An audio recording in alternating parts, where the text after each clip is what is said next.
Okay, well, I got to start without, I'm going to go off script for a quick second. I'm really glad that there's about 50 people online at the moment. And 1, 2, 3, 4, 5. So there's 5, 10, 15, probably about another 50 people in the room. So I am excited that 100 people or so are participating in this meeting. I can't wait to see what the final count on that is. I'm prefacing this as I'm excited that there's 100 people here because we haven't made any decisions. This is really just a starting point, just to get a conversation going to say, hey, we're in education where there are all kinds of challenges. And we maybe need to think about things in a different way. But the feedback that we get ends up being really important. So, well, I'm going to present something. And the board has some supplemental materials that look like this. Both the slides and all of these materials are on the website right now.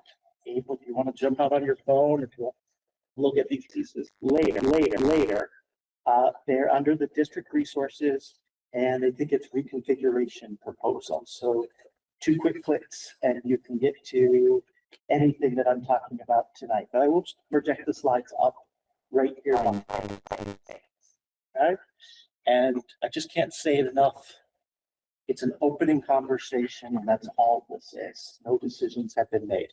And I guess I should also be really clear here. Every time I've done this with smaller school level or with the admin team, I always forget it's the 28 school year. So you'll let that person in. It's the 27-28 school year, which means not the year that we're coming up on, right? So if we're talking about doing something different, it's a year or 4 months away before we would start doing it. Fair enough? All right, I thank the board for entertaining this session tonight.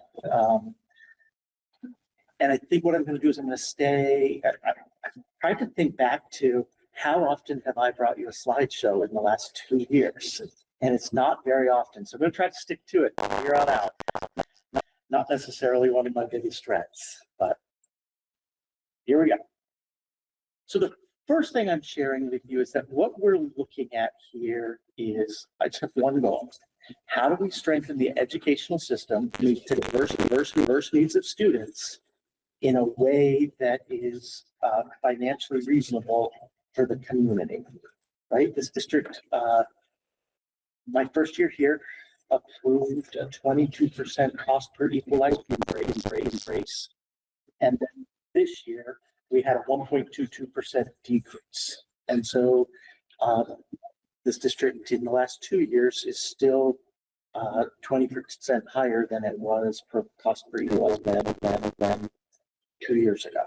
And I think that's amazing. It's incredible. And it's I sure can. You bet. I'll look your way too. Yeah.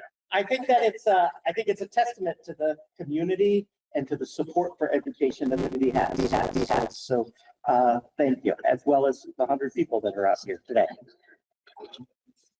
Kyle, can you minimize the people sidebar so they can see the slideshow a little bit better? Thank you. Yeah, that would be. Thanks for that. Yep. Thank you. Okay. So education's changed, right? When I first started out in education like 30 years ago, it was about education. It was about teaching about learning. Education's taken on a whole lot more. And when you hear the governor or the legislature talk about how education increases in cost, keep that in mind, because the things that our educators are asked to do and that our schools are asked to do is much, much larger than it was 30 years ago. It's larger than it was 10 years ago, to be honest with you. So, and some of those things look like nutrition, social, behaviors, academic needs, dentistry, physical health, mental health, right? And all of these things we're doing in schools right now. And we are currently doing them throughout all of our, they're trying to support families through all of those locations. So we've taken on more outside of the academic areas. And we have the challenge of geography here, trying to over multiple school buildings. It dilutes what I'm going to refer to later. And for those of you who've heard me talk before, I'm going to keep talking about this thing called professional density. It dilutes our professional density throughout all of our buildings. And so what I'm going to eventually get to here, not too far, is kind of going from the model that we have to the possibility of looking at a hub model where we put all of our things under different roofs. All right. In fact, I'm there.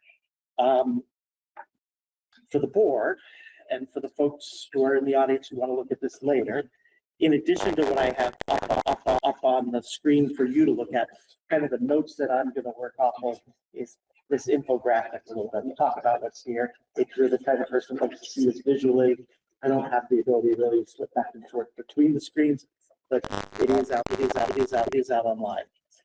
So when we look at this, what I'm contemplating as a starting point, as an idea, just to throw it out there, is creating a hub right here in this building that would house all of our pre-K and our K students. At the RES building, we would house all of grade 1, 2, 3, 4, and 5. We would create a new hub at the high school, in the high school, what's currently the high school building, and we would have a separate standalone middle school there. Very intentionally say, we are creating a middle school model. And then we would have our high school. I didn't put RTCC on here because RTC is sort of its own entity, but RTCC is still in the picture just as it is now. Okay? That's the grand scheme of the proposal. One of the... Did you say a freestanding middle school? Is that what you said? It would be built in the high school building, and it would be separated from the rest. Using the existing building. Using the existing building. Now, one of the advantages to this, and we'll talk about it throughout most of the other slides, is this model and this would allow us to create an alternative program within the RES hub that would support students in up to 5th grade, right? I'd have 2 cohorts, the way we've talked about it, and the way we've kind of envisioned it, again, really early in the process, but a cohort of students would have access to it in pre-K through 2, and then the next, pre-K through 1, and then the next was 2 through 5. Okay, within that alternative program. It makes a little sense.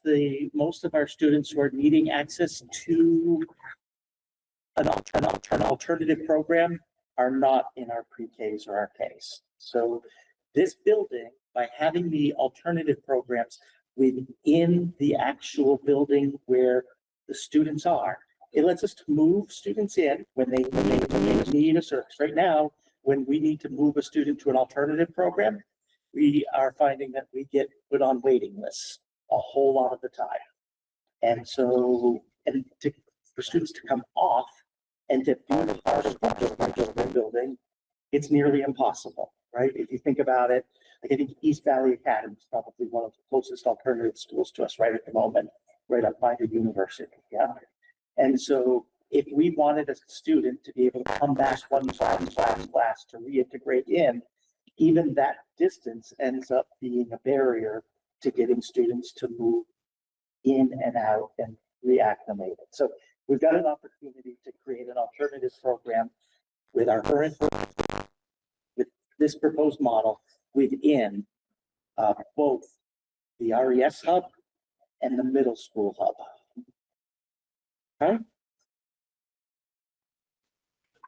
All right. So I'm moving along for the board. The next place that'll inform my notes is that graphic. And so Braintree, that pre-K K hub,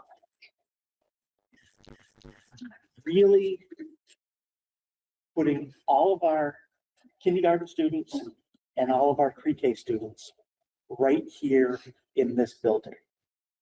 Doing some work to this building, so this building is sized for kids that are in pre-K and K.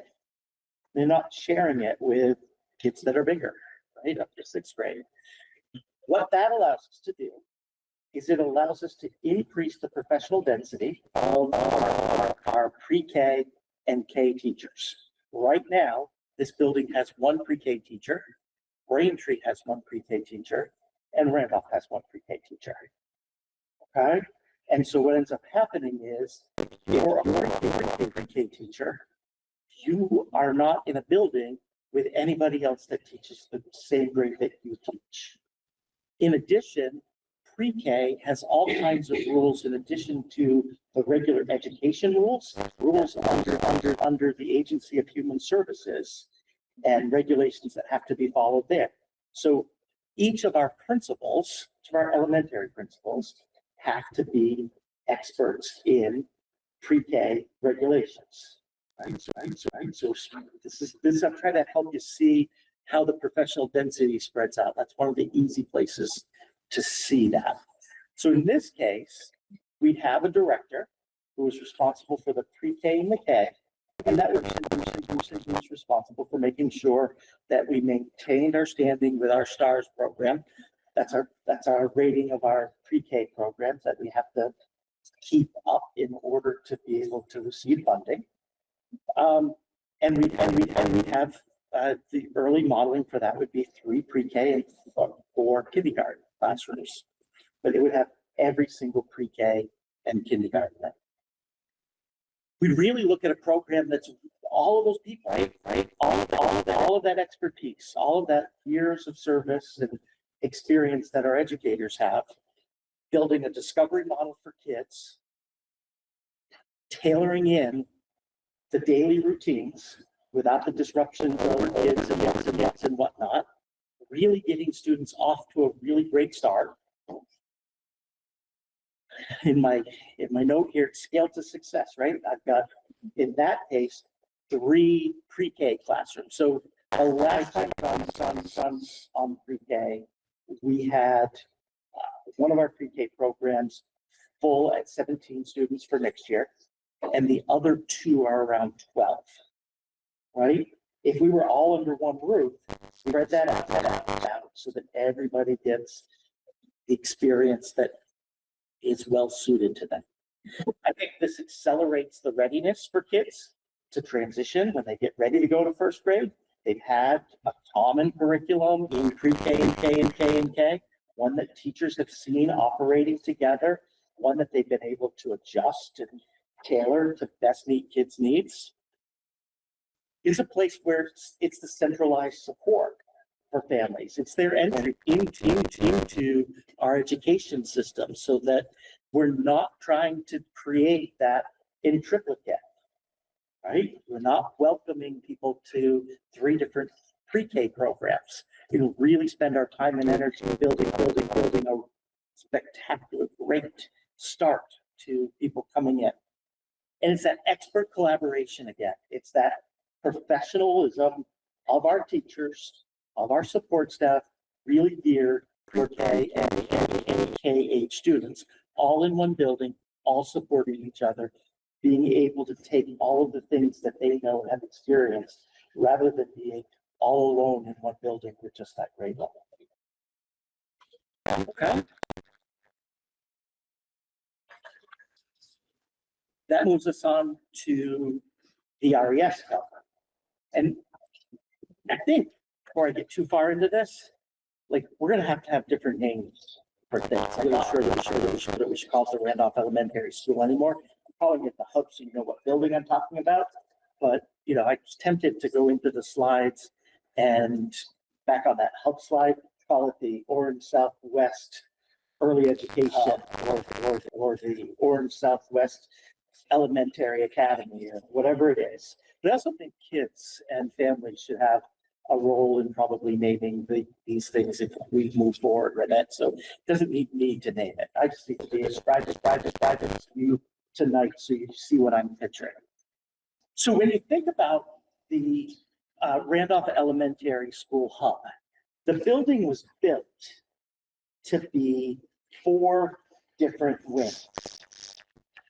Okay, and so picture one of those wings now as the alternative program, and picture the other 3 wings somehow housing grades 1 through 5. And I think this is like where life gets exciting, because you can think about what does a model look like if we're worried that we're going to lose our small school in this case, then we could build wings. Our built with 6 classrooms in them, right? We're talking about 5 grade levels. We could have each wing be its own pod, 1 through 5. We could decide that, hey, we're going to have all of the first grade rooms. The rooms are interconnected with a support space in between. In many of the cases there, we could have 2 first grades side by side with an intervention room right in between it. There's like an infinite amount of possibilities of what we could do with that and how we could better support students in this process. And we have to dream it up. Going to a structure like this allows us to think about that, allows us to dream it up. It also allows our interventionists to focus in specifically on the grade areas that they're working in, instead of having to be experts all the way through. So look at this with the curriculum that's going on behind me. So right now, one of the things that really told me I needed to have this conversation with the board and with the community pretty early on this year is we're looking at what is grade configuration at the Braintree School for next year going to look like. And earlier in the year, when we were looking at it, and we were looking at student enrollment, the proposal came out that, hey, we're going to need to do something about 2, 3, the kids in grades 2nd grade and 3rd grade. The configuration doesn't mesh into a single 2, 3 breakdown. And as we're looking at this, we actually, for a little bit, there was a little talk of having a 2-3 combined classroom and a 3-4 combined classroom. And it still blows my mind right now to think about that, because here are our 3rd graders that are all going to end up in a 4th grade class together, but some of them the year before were in a 2-3 combined, and some of them were in a 3-4 combined. So I said, hey, how many different configurations have we had at the Brookfield School in the last 5 years? Anybody on the board want to guess how many different grade configurations we had in 5 years at the Brookfield School? 5. Right? And so what that tells me is, if we're always moving around our grade configuration in order to meet the economic needs, the budgetary needs, because that's why we're doing it, to get class sizes where they need to be, then what's happening is we're creating holes in the curriculum for those students. And we're creating different holes every year. So we don't have a really good guaranteed viable curriculum that our students are coming out of. We don't have curriculum integrity when we're making changes like that. We don't have stability. It's really hard to say, hey, what changes are we making that improve outcomes for our students? Was it just integration? What happened here? How did that go? I think by coming into that pod where all of our 1st through 5th grade are together in one school, we broaden students' horizons. We create opportunities for different relationships. I talk with parents, and I hear about some of our small class sizes where we've had the same friends since pre-K all the way up through 6th grade, and there's only 5 of us in that particular grade. this creates the opportunity to have more of that social emotional connection to a larger group of people. And it does allow us again to have that targeted support. It lets us look really carefully at how are we supporting the students' needs in being, making sure that we have that alternative program up and running that we can move kids into, and more importantly, that we can move them back out of when they're ready and they're prepared to be in a classroom. I think that's a really key piece of this.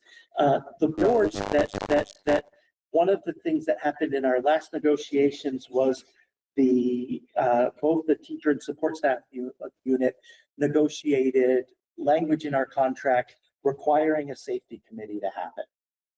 Part of that safety committee was around student behaviors and the way that students treat students and adults were treated by students. And all around. Anyway, one of the things that came out of that is we need better supports around students with big behaviors and whatnot. And we need an alternative program that we have easy access into and out of.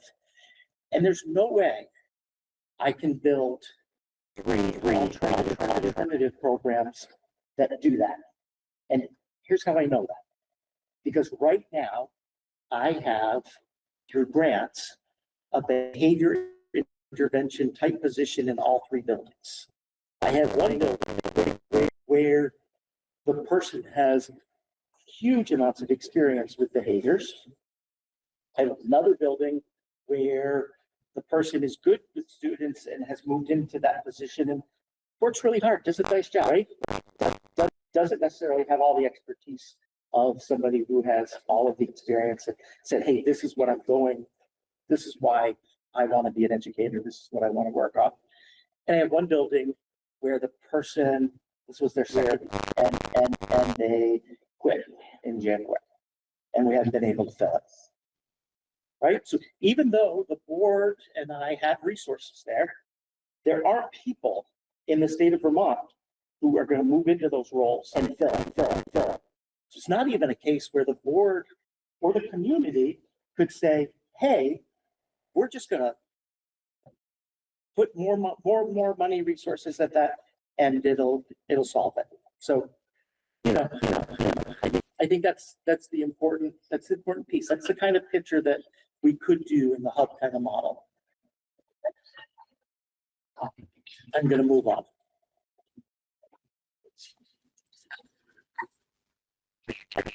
And before I move on, Emil, how am I doing on the time for this? We are half past the hour. And how long was I supposed to go till? Well, including sort of time for public comment, we have till 7:20. Okay. So, an intentional middle school model. All right. So, here's what we're looking at and thinking about. In order to create the space, right, I think that alternative program is a really key feature of what I'm talking about and the opportunity that we need. In order to make sure that we can have the space to have that alternative model, we've got to move the sixth grade to RU. But I don't want to just put them in RU. And I don't want to just have the high school principal be responsible for the middle school.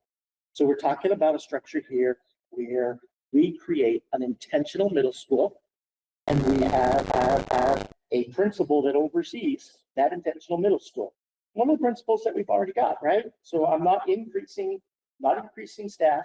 I'm using the staff that we have and I'm reshifting their purpose. And that purpose of that person is to really focus in on a true middle school model. Very, very focused on that. To make that transition from an elementary school to a high school. Middle school's the place where students start to learn about independence. Maybe they do some of that in elementary, but they're really honing, they're getting ready for high school.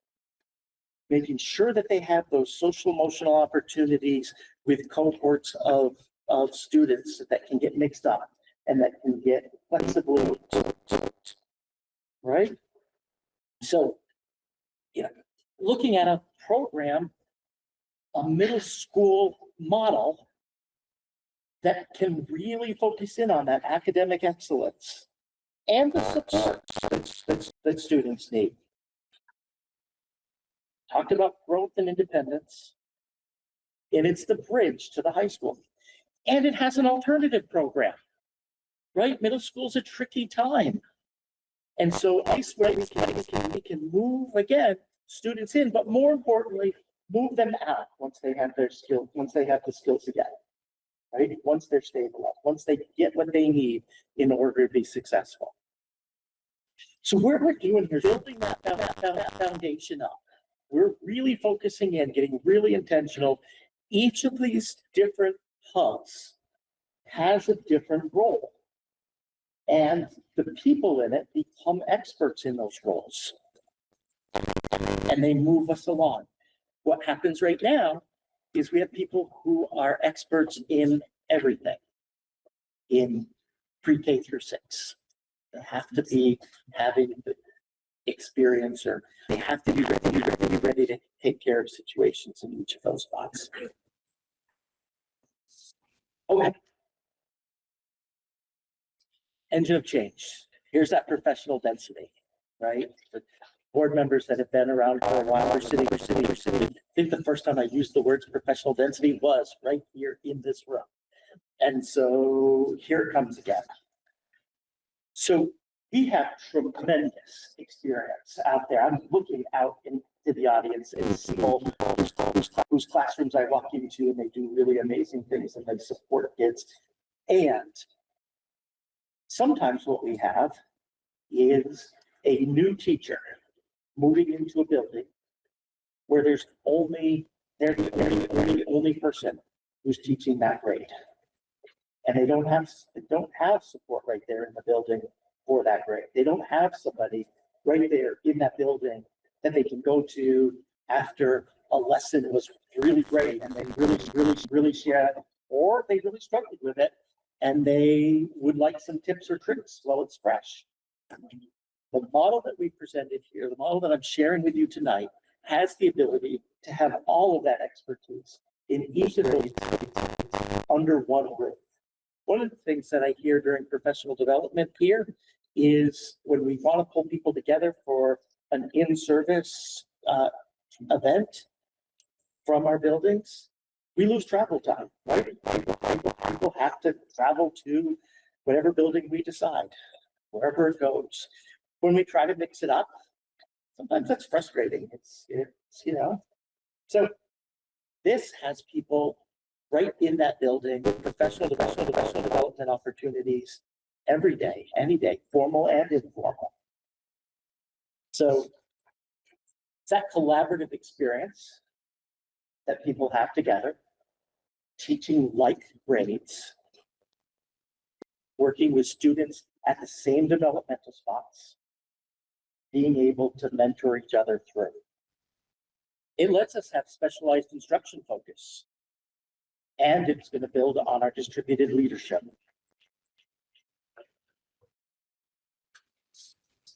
So here we go. Our current model. I shared with you just a quick example of where we don't have curriculum continuity, multi-age gaps, variable readiness. In the proposed hub model, we have unified straight grades and a guaranteed viable curriculum. That's what that GBC is. Specialized services. We're spread thin. I can't say it any other way. And every teacher in this building, or every teacher in the audience, every support staff member in the audience would tell you we are spread thin on our specialized instruction. This has it centralized and right in one place where the kids are. It's the other thing right now. You know, we have a BCA or PCBA, and so he travels to all the different buildings. Do you ever think he's in the building he's in on the day that he's in that building? Probably, but he's always having to go from that building to the BCBA. It's a behavior specialist kind of position. Okay? Staff collaboration. Talked about how right now there's examples of isolated by the geography. You know, complex travel, I get it. It might be a little just a stretch there to follow complex and stuff, that complex to go from there to here, but the timing of it can be tricky. To deep professional density and no travel waste. And then our peer networks, limited social matching in what we've got versus a broader diverse networks. I think it also creates the opportunity for us to potentially grade level after school opportunities, clubs. I didn't go heavy on that, but in my mind, that's a place where we can look at that. Now here's the park, right? So I talked about hubs in Braintree, at RES, and at RU.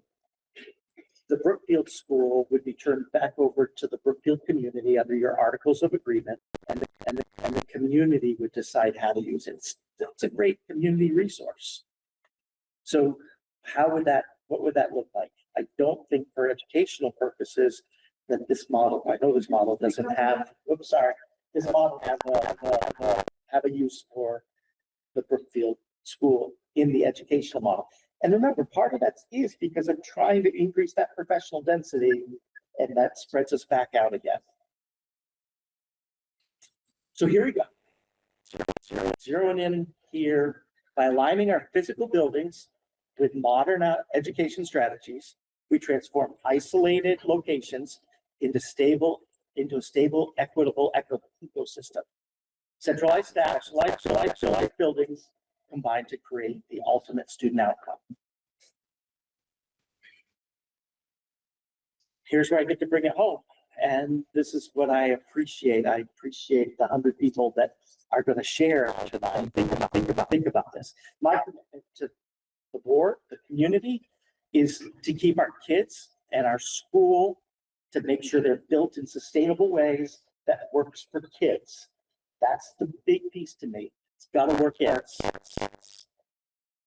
We're in a spot where if we're going to move forward with this, we are going to need community forums, feedback sessions, maybe a feasibility study, pieces of that. And people are going to need to come to those, just like they came to tonight, and provide that feedback so that we can build something that is sustainable way into the future. That's my last slide, and I'm happy to open it up to questions from the board, only coming back and saying one last time. Well, how many times? Anybody count how many times they said it's just a vision, it's just an idea, and trying to give people insight in what I'm thinking about. Yes, are we giving her like? I'm just gonna shoot. Fire away. How does the condition of the Brookfield School influence? How did that play or vision? Can you repeat the question? How does the condition of the Brookfield School influence his vision? I think the condition of the Brookfield School, I think that we know from our feasibility study that our RU is a building that we've got to do something about, and not too far behind it is the Brookfield School. My biggest concern with the Brookfield School is that it is a stick-built building without a fire system that was built in 1968. So what I'm looking at there is the safety of students around a fire, around things along that line. But I think it's a great building. I think it's a great resource. I think that in today's education model, it's a building that doesn't really, I don't know that it fits where we're headed, right? I just have a question about, did you look at, because I know at state level, they've been looking at demographics. Nationally, they're looking at student demographics. And I was hopeful because during COVID, we had a bunch of younger new parents moving into town. Now that's Randolph, but I know people have also come into other, Braintree and Brookfield as well. but then I read an article recently that said Vermont's had again a backslide, like a bunch of people who came have recently left. But I'm curious if the state can give you that information. Do we have any projection? Like if we reduce things, are we suddenly going to have this baby boom, or am I just told that There's not a sudden, how about this? Right now, there is not a sudden baby boom that is in the pipeline that we know about. Could there be a sudden baby boom? I don't know. I mean, It's been pretty stable. we've seen from data in other places that when you close community schools, that the communities die. I moved here 5 years ago and I would not have settled here with my small children if they were going to travel very far to go to elementary school. I would not have moved here. And we've heard that from community members in the past when this conversation has come up. Sure. Can I ask about the middle school? Are you envisioning that this intentional middle school is kind of in a separate wing, so we don't have our 11-year-olds mingling with our 18 and 19-year-olds? Yes. Also a question about the alternative program classrooms. Yes. In the elementary school specifically, would the one classroom I'm assuming would have essentially in grade 1 through 5 together? We're going to use a wing for the alternative program in elementary. So Okay. we're looking at multiple classrooms. Okay. In fact, the kindergarten class, what's currently the kindergarten wing would be the wing that we would look at as the alternative way there. And again, no decision's been made, but just thinking about the way that room, that wing is set up, it lends itself well to it. Michael, how many students do you anticipate would be in these areas as an alternative program? So I'm looking at a program that has up to 8 students in the K-2 cohort and 8 students in the 3, 4, 5 one, Can you speak, right? can you speak to how many students we currently have in an alternative program or who are waiting or would benefit from being in an alternative program? Yeah, so when we look at this, Rachel, we're not necessarily looking at bringing the kids that are there right now back in through this alternative program.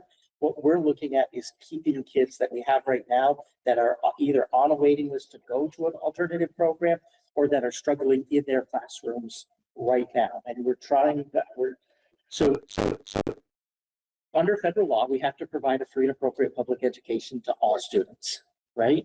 And so I don't think it's a struggle. The kinds of, when I come back to that slide right there with all of the things that we're responsible for, they all feed into, we have an uptick in students that struggle to be in classrooms. They need additional supports. But then we're putting them in an exclusionary environment to provide those supports. Does that We're putting even, them in an exclusionary we're putting them in an alternative program that's in the building that lets us move them in and out so that they can build the skills that they need to be successful, Rachel. But we've seen, Because we've seen this in other places. When you build alternative segregated programs, kids go there and then they don't exit and the programs expand. They're supposed to start out small, just get bigger because it becomes the default option for a child that is struggling in school, that Yes. needs inclusive services. So I'm gonna point you in the direction of trying to figure out which of my, here it is. So I'm looking at from day one under this, what's the entrance criteria? But also what's the exit criteria when people come, because Rachel, I think you're right. And I think you're right on this count. When we send a student to an alternative program right now, they do not come back. They do not come back because we don't have the ability to reintegrate that. Right? They go out and they end up staying out. And that part of that, and we know from the research on inclusive versus exclusionary services, that a lot of that is because when you educate students in segregated environments, it actually just what they're learning. It changes their ability to be Sure. with their peers who are not experiencing those difficulties. And what we have right now is we have students who can be successful in some classes and struggle in others. By an alternative program in our building, we can put them into places where they experience success, and that success builds on success. When we have put them into situations where they don't have success, they don't have success. Are we sure that, have we looked into if this model actually meets the least restrictive environment? This model definitely meets the least restrictive environment. Can What I, environment? Sorry. The Least least restrictive. restrictive environment, it's the legal framework for, It's the idea that you're supposed to have kids in the most inclusive classroom they can be in. And when we create more exclusionary classrooms, people use them much more than they would otherwise. can I ask Jen from a different framework? If we have the professional staff available within an alternative program, are they also able to provide support to classroom in a way that we don't currently have support for classrooms to help maintain students' ability to succeed within their home classroom? Yeah, I think that's the part of the build of this model when I envision it, is that support going in so that as a student transitions back into a regular ed classroom, they have the ability to do that. That is the goal of this alternative program. and I just, one more time, I really want to make sure I'm getting the numbers right on this. The RES wing would have the capacity for 8 students in this alternative program between grades 1 through 5. No, it would have 8 between pre-K and 2, and 8, 3 to 5. Okay, so the capacity for 16 total students. Yes.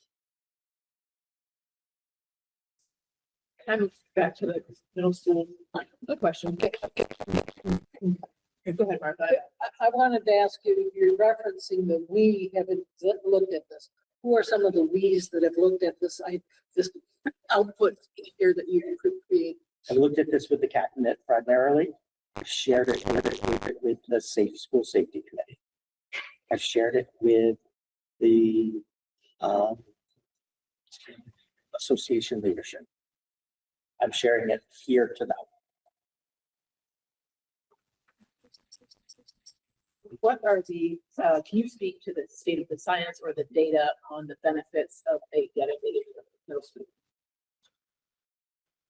I would, if that's something that the board is looking at to want, then I would come with that well prepared. I Okay. would not shoot off the cuff tonight with it. I think, Rachel, just to kind of speak to your point about communities die when elementary schools close. I lived in where our elementary school was closed 25 years ago, and I don't feel like there's been a death in the community in Randolph Center, nor in East Randolph. I think both communities don't have a primary elementary school, but still have robust needs. And I still feel a strong sense of community to Randolph Center. That's different than the village. So I know that is something that's repeated, and I'm not here to speak for anyone else other than my own experience, that I have not had that experience. Have we mapped the time it would take to get a student from East Brookfield to Braintree on a bus? So when you, 4-year-old student, yes. I mean, there are kindergartners on Cemetery Street, they're in East Randolph, in Brookfield rather. So do we currently provide pre-K transportation? we do not currently provide prepaid. You do to K, though, right? Kindergarten? We do. Okay. So I'm coming to you tonight with an idea.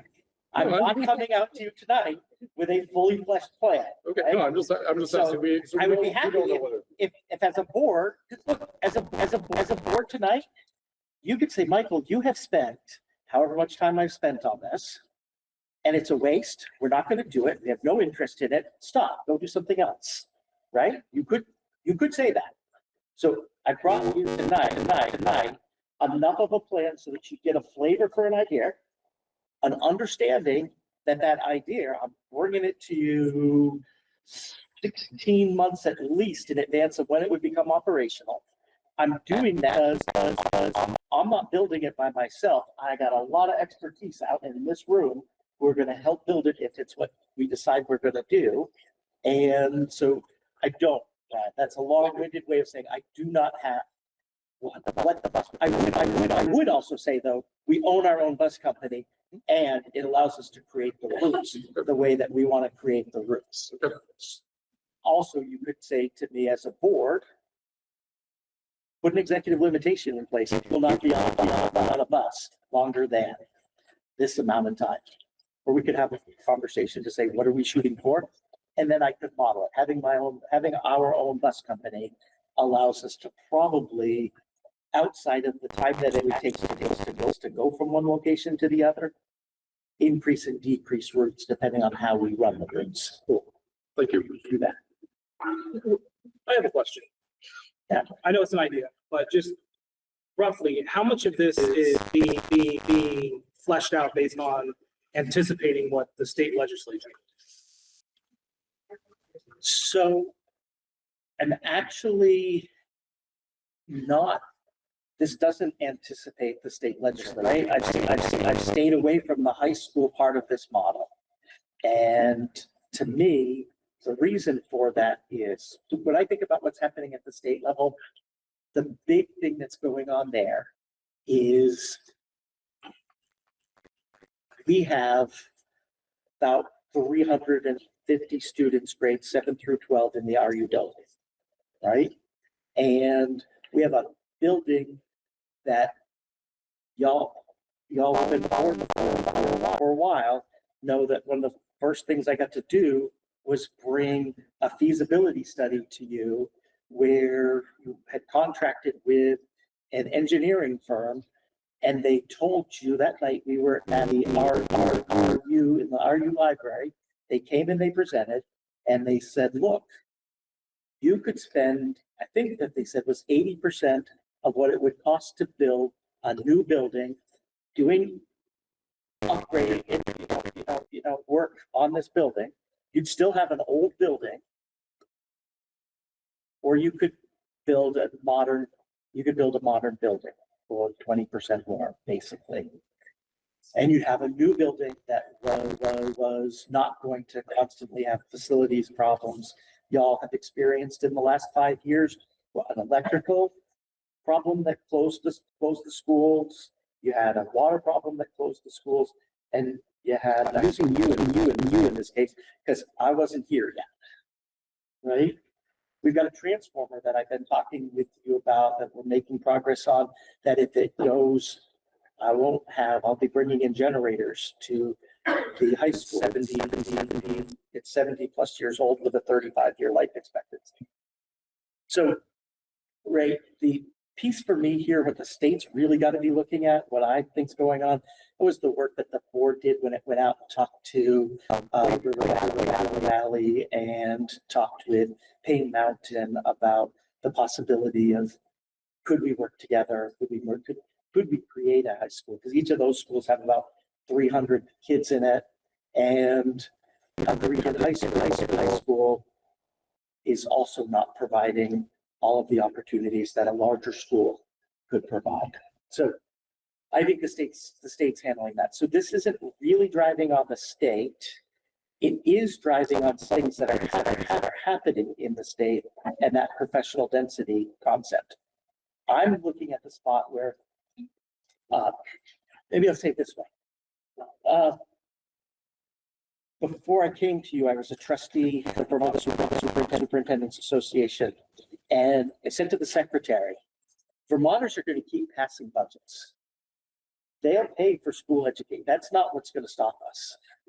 What's going to stop us is we have more and more people on provisional licenses, and we have more and more positions that go open. We don't have the professional density to meet kids' needs in the way that we should be meeting kids' needs. And so I'm purposely staying away from what the state is specifically working on within. You meet the class size averages, right? So I gave you that scenario in Brookfield where we considered a 2, 3, and a 3, 4 so that we could meet state average, so we could meet the required state pieces, the class size limits that came out, we talked about and whatnot. We're not too far off from doing those. Speaking here, you know, we could probably get there in the configuration that we have. But we're creating holes for our students when we do that. Rachel has one more question. Are there any more questions from the board? I'm just trying to be mindful of time and that we have 100 people present that probably also have a couple things to say.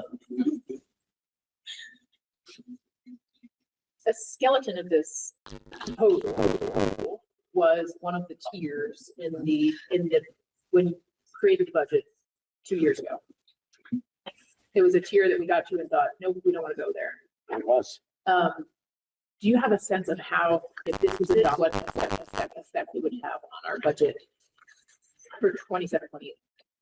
So I'm looking at this, and notice I didn't talk money through the whole thing. I talked student opportunity through the whole thing. And so I'm picturing that the savings in this model is in your budget that we just passed, that we're going to be operating on starting on July 1st. We increased the amount of out-of-district education costs by $800,000, right? Those are out-of-district placements for students at a place that's not on one of our campuses. We also saw the budget that we just passed that we cut $550,000 in there were several administrative positions, an unfilled intervention position, and we switched from laptops to Chromebooks, right? So when I think about this, Rachel, what I'm thinking about is as we go into the budget season next year, the level service budget, if I have to put $800 in special education costs in it again, I'm going to have to cut $500,000 again, and I'm going to have to find 28 more kids again. Those were the big features of the budget this time. Those were the big pieces of the puzzle that lots of others did interact. So I don't know what's left to cut, right? So when I sit here and I bring this to you, I don't bring it to you as a money thing because I don't want about money. I want to be about opportunities for kids. But there is the potential for there to be a money problem next year. And if we're at the spot where you tell me, Michael, we want to keep the same thing, but limit the cost per equalized pupil to pick a number, right? I don't know if it's just roll over, just to do what we've done. I think I'm looking at bringing you another budget that says it's a significant cost per equalized pupil increase. And then the question is, can I staff it? Can I hire the people that we need to do that? Any other last questions or comments? All right. I could go on. I don't really I know. want Yeah. So we'll open up to comment on this. I'm just going to read our longer preamble. So the board welcomes public comment, but is not able to take any action on them other than to direct the public to the appropriate staff member or to complaint procedure. Comments are limited to 3 minutes per speaker. Anne has kindly offered to be my timekeeper. Time may not be ceded to another speaker. Comments are to be addressed to me, the chair, or the board as a whole, not to any individual on the board, on the staff, or in the public. Please raise your hand and wait to speak until you are asked to by me, the chair. Please identify yourself with your first name, your last name, and your town of residence. Please refrain from restating that have already been shared. You can express agreement with these comments. Order and decorum shall be observed by everyone. Shouting and profanity are prohibited. As board chair, I will maintain order and flow of the meeting.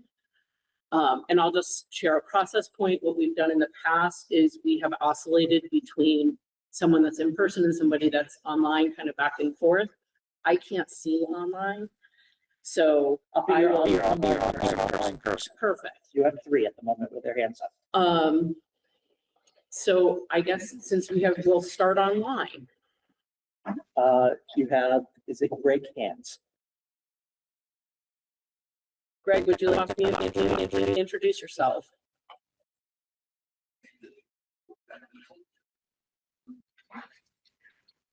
There you go. Hello, Greg Hands, Randolph. I appreciate your really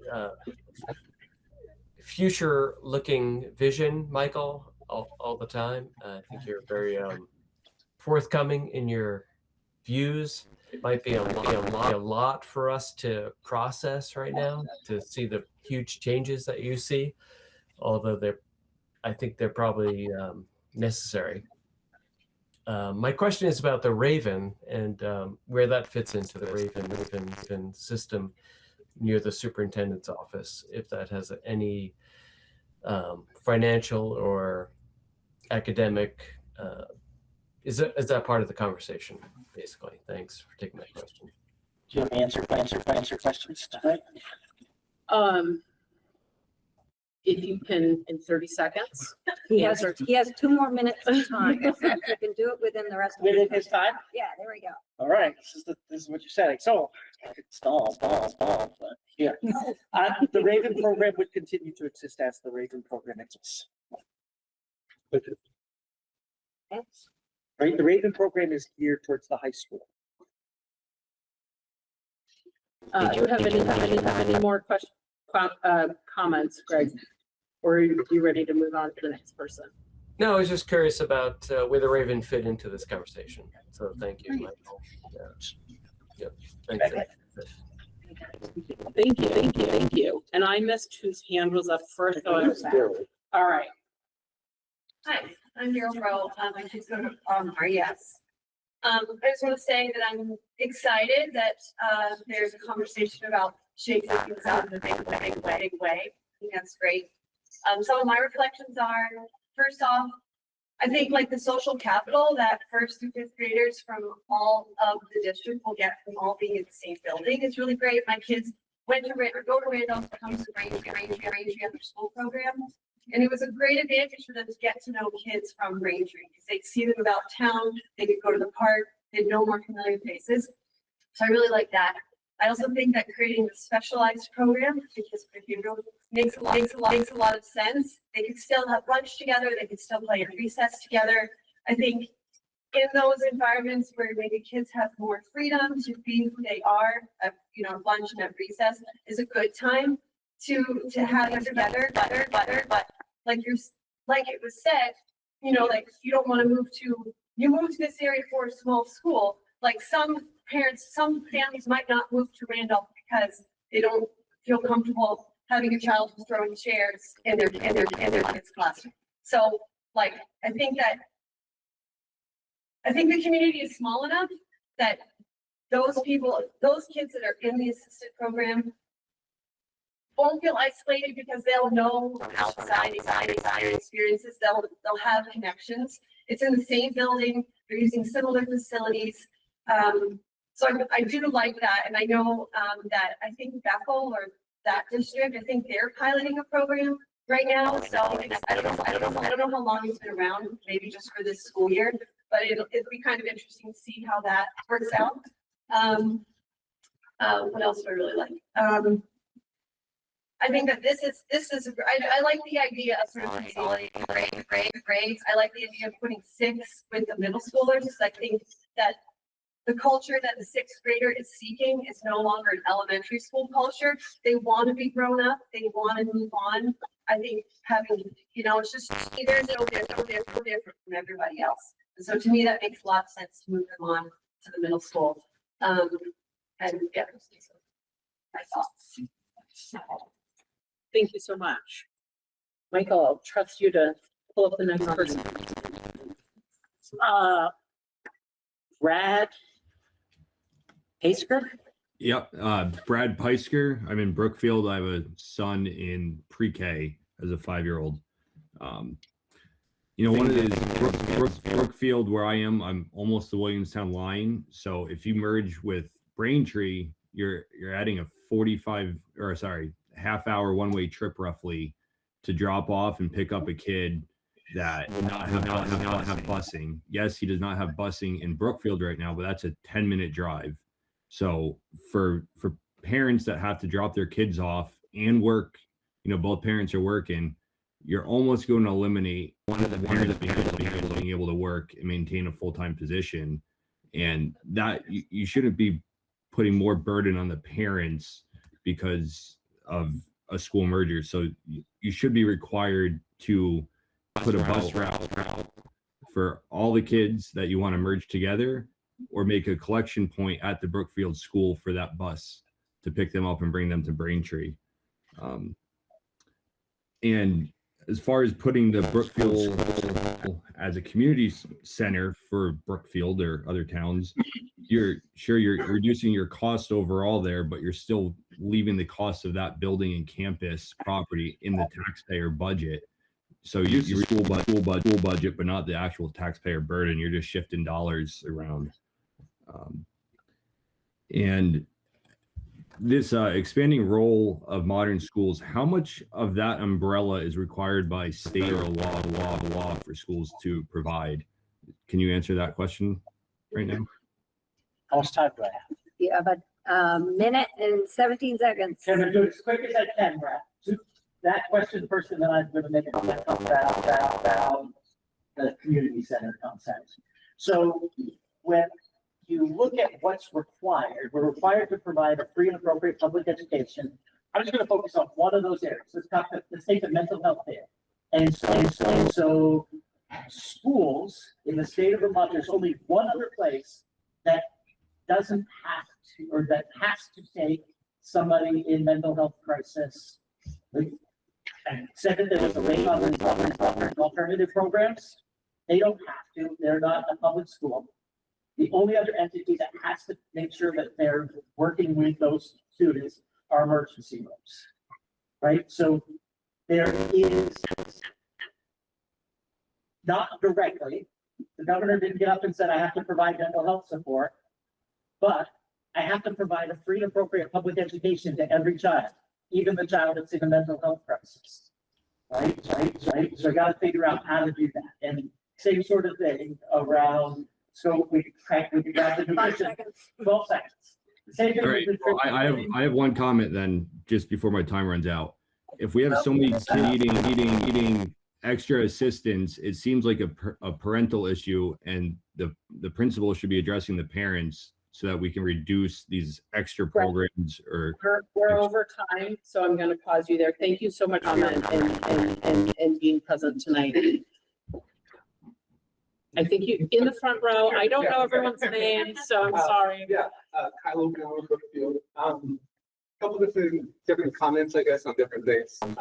Thank you, Michael, for having this conversation. It's great to have it early, and I think some initial thoughts I had. I think the equity component for increased travel time is a real consideration that needs to be kept in mind throughout these conversations. Brad's example is a great one. I guess another just general question I had is, assuming maybe, looking at this hub model, where would the staff of Brookfield end up? Would they end up at their various, Braintree, end up being distributed? Would they be staff cuts? Just how would the staffing part of that look for the hub model?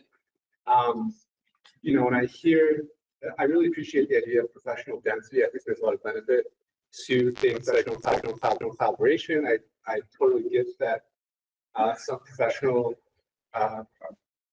roles in their schools, teachers might feel isolated occasionally. I get a little nervous though when I also hear that. When I don't know if I heard the word director, new director. Anyways, I get nervous about new administrative positions being created as part of that hub model and thinking about professional density. So again, just you know, I was a little nervous about that. And as we look towards the future, you know, Michael already touched on sort of the state of our buildings at Randolph Union, and I would really like the board to consider other options instead of looking at that building, which, you know, I think the feasibility study has shown that those buildings are at the end of their life already. So when we're talking about the future, I would like to see other options for where our students and teachers are. I think, you know, I like to always put a plug in for partnerships with the Vermont College campus. I know it's a very utilized facility. There could be opportunities there to use some of their buildings. But again, if we're talking about the future, I don't know that putting our time and money into those buildings is maybe the smartest approach. I know it's tough, but that's all I got. Thank you. Thank you.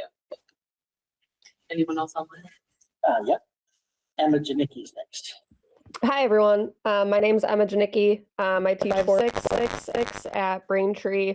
I'm also association leadership, and so I've had some conversations with Michael, and I've had definitely time to reflect on this and talk with colleagues, parents, things like that about their questions as well. I appreciate all the board's questions, and it seems like people really do want to know some of the nitty-gritty details. I definitely have some questions there. And time to reflect. I'm thinking about how people across the country would probably kill for our class sizes, having 13 kids, 15 kids, 8 kids. People desperately want that, and don't have access to cities where you have 30 kids in a class or more. At Braintree, we have incredible outdoor opportunities for our students, great community involvement. Some of my colleagues have put so much work and energy and finding grant money to make Braintree the beautiful campus that it is, with our trail, our pizza oven, our campfire areas. And so I'm curious how much would need to happen at Braintree to make it more suitable just for pre-K and kindergarten, how much we would lose as a district with those resources. Because it would be retrofitting elementary school classrooms. It wasn't built for just pre-K kindergarten. I'm trying to go through my notes kind of quickly. Another point that was brought up is making professional development more feasible and better by increasing the number of teachers of certain grade levels in one area. Our current PD and PLC system is not well liked, I'll say that very nicely, among the teachers, and it could be improved. It could definitely be improved with more input from us to make all of our better. I also heard a point about our younger students maybe would have more benefit if they were not necessarily around our older students. And I've been at Braintree now 4 or 5 years, and our old kids, I hope some of them are in the room around you, are incredible mentors and leaders for our kindergarten, our first graders. They help them, they're buddies with them, we plant seeds together, they help guide each other, and I think that would be a loss, removing our big kids from our younger friends. At Braintree, we loop. I teach the same group of kids for 3 years, and so the relationship will build, and the curriculum that I'm able to execute with them, I know what they learned in 4th grade, 5th grade, and 6th grade. If we're talking about increasing professional density, let me know if I'm running out of time or if I talked over you. If we increase professional density in our classrooms with more paras and special educators, that would help a lot of our issues, I think. Thank you.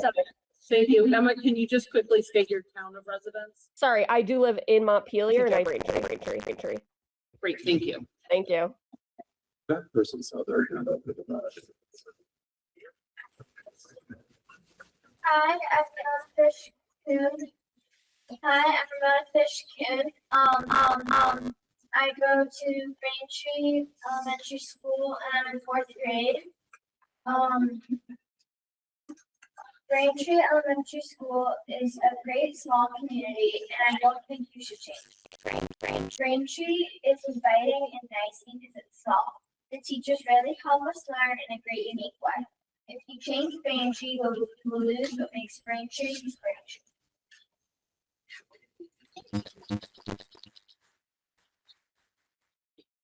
Thank you so much for your bravery in this room of adults.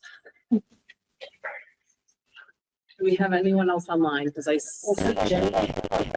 Okay, and then then maybe we'll go to Zach for me because I've seen his hand pop up a couple times. Jenny? Yeah, there's actually one person in front of me, T Barber, if they want to go first. That's me. Is it okay to talk? That's totally fine. I am blind to the order, how I'm sitting in relation to the screen. I'm sorry about that. I'm Sage Barber in Brookfield, and I just want to talk about the driving. Right now, my neighborhood, the bus comes at 6:30 because it comes here before it gets to the Randolph, and almost nobody takes the bus in this neighborhood. We all drive our kids, like that's too early. So with this change, I'm curious what the bus plan would be. Like, I don't want it to be crazy early, but it's a lot of driving for all of us families to drive all the way to Randolph or Braintree, even further. So I don't know if it'd be proposed to time school started because people have to travel further. So that's one thing I'd like to hear a response to, or for y'all to think about. Like, just think about all these families driving. Another dad mentioned it too. And then the other thing I want to mention is I also have how sweet it is that the younger kids and this other teacher mentioned it, and the older kids, like I have a kid in kindergarten and a kid in 5th grade, and once a week they read to the kindergartners, and I hear about it all the time. That is. So I think that is a bit of a loss. So I don't know if maybe they could do something where the bigger kids visit still, like the kindergarten and pre-K, or like take a field trip. Like I don't want to see that be lost in this shift, but that's my opinion. And then the third thing is I heard somebody say something about creating that like special area. What did you guys call it? The 16 kids in their own, the high target. What was the name of it? The special team, behavioral. I don't know. Could someone say what that was called? That section of the school? It was an alternative program. An alternative program. I heard somebody say like it's not good to like have in separate areas. I know that I had a friend that worked at East Valley Academy, and it's an amazing program.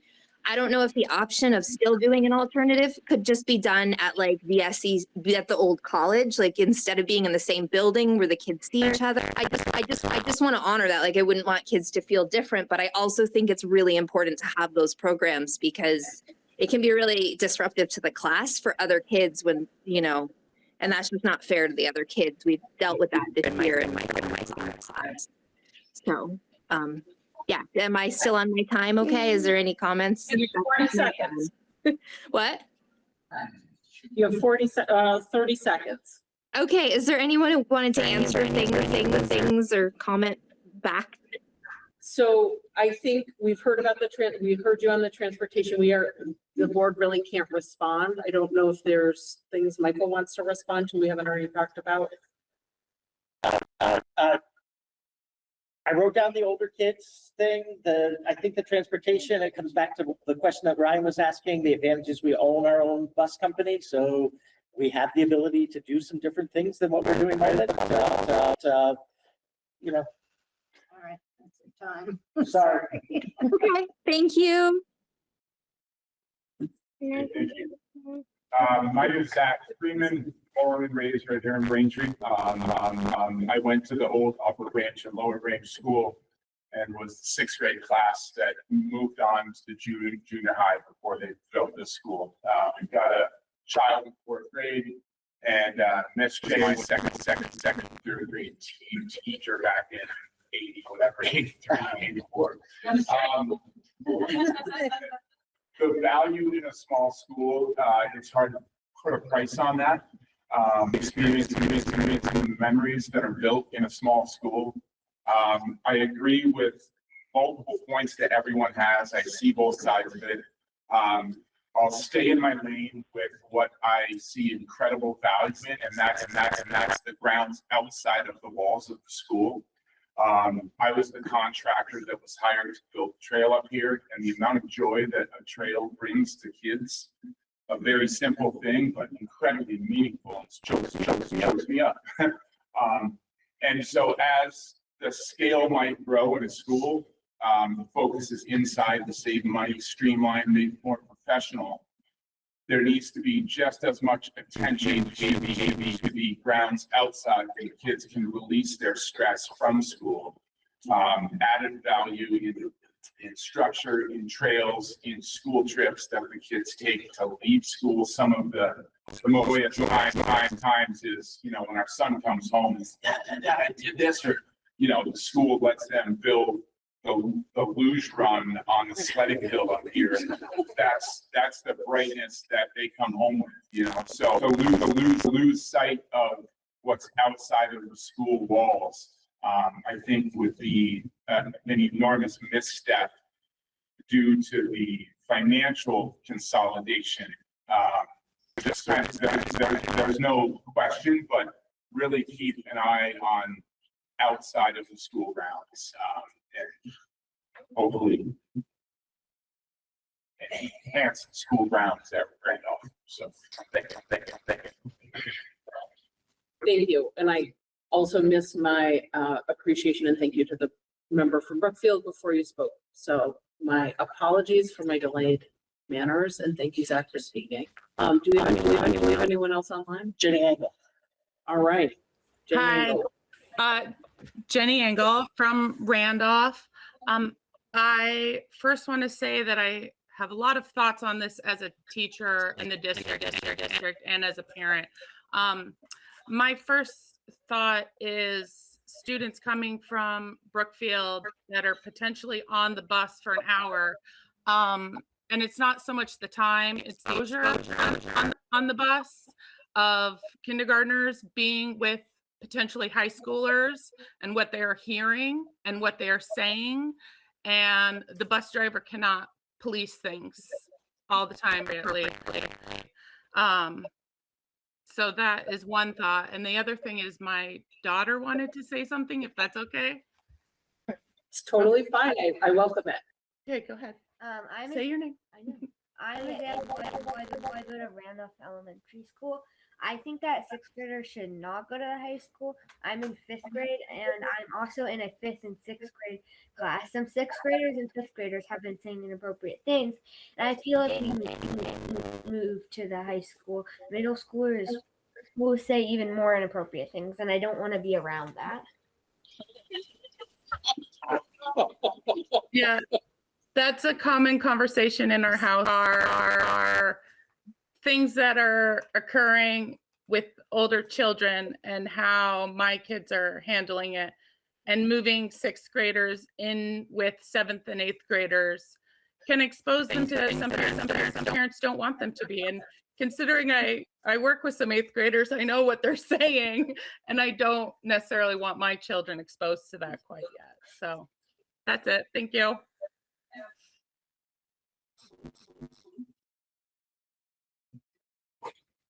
Okay, so hi, I'm Shannon Freeman. I was an actor that goes here, and I love the school. So I just want to echo what Emma Janine said, what Ramona so bravely said about having all the ages co-mingled. This is such a special environment. Hate to see that go. I have a suggestion about potentially, I don't know if it works.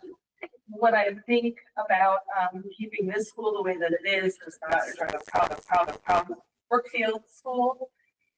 what if Brookfield kids went to Randolph Elementary?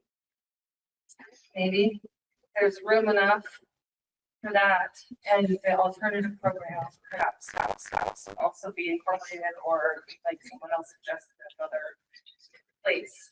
I think I'd have more to say, but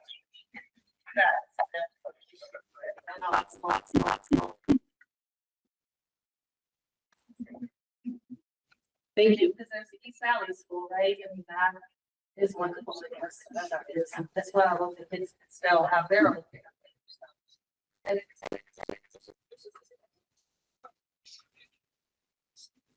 Lindsay Hutt. Lindsay.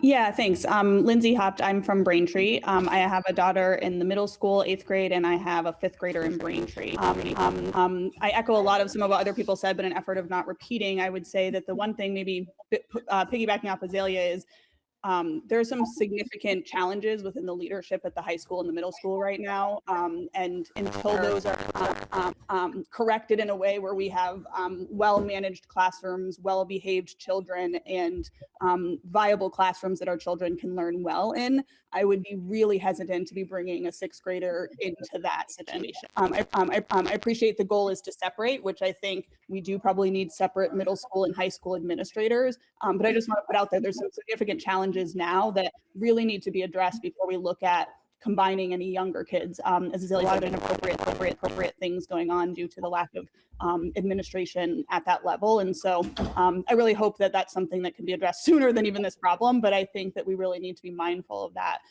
with the middle schoolers. It would be very concerning. Thanks. Thank you so much, Lindsay. I just want to put out to the board, we're sort of 10 minutes beyond our time frame. Are people comfortable with me going longer? You do Yep. go longer. Huh? You definitely go longer. Yes. I just want to check in with the board so I don't. All right, excellent.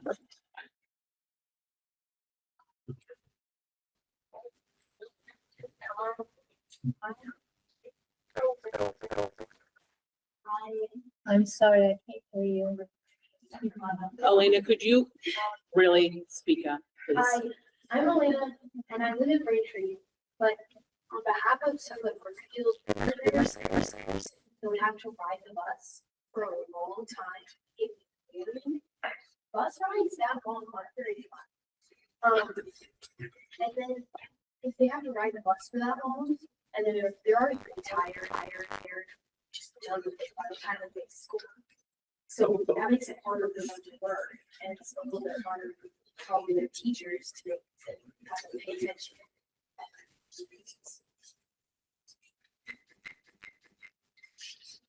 Thank you so much. Can I add to what she's saying really quick about the bus riders, just a quick. I'm gonna pause and try to stick format because we have so many people tonight and I just want to be respectful of everyone that's got comments, but thank you. I don't believe that there's another hand up. Okay, great. There were a bunch in here. Morgan? I'm Morgan. I don't have any kids, but I live in Braintree and I grew up in Randolph. And I was in 2nd grade when the East Randolph Center and Village Schools combined. Conversations. So I remember it was very exciting as a kid then to have all the kids come together, but also there was another layer of excitement at 7th grade when the community school came together in middle school. I think there's a lot to be said about as we navigate the issues with the facilities in Brookfield, using Randolph, because my sister lives in Brookfield, I live in Braintree. A solid experience for the house. So, and that's not bus stops and all that.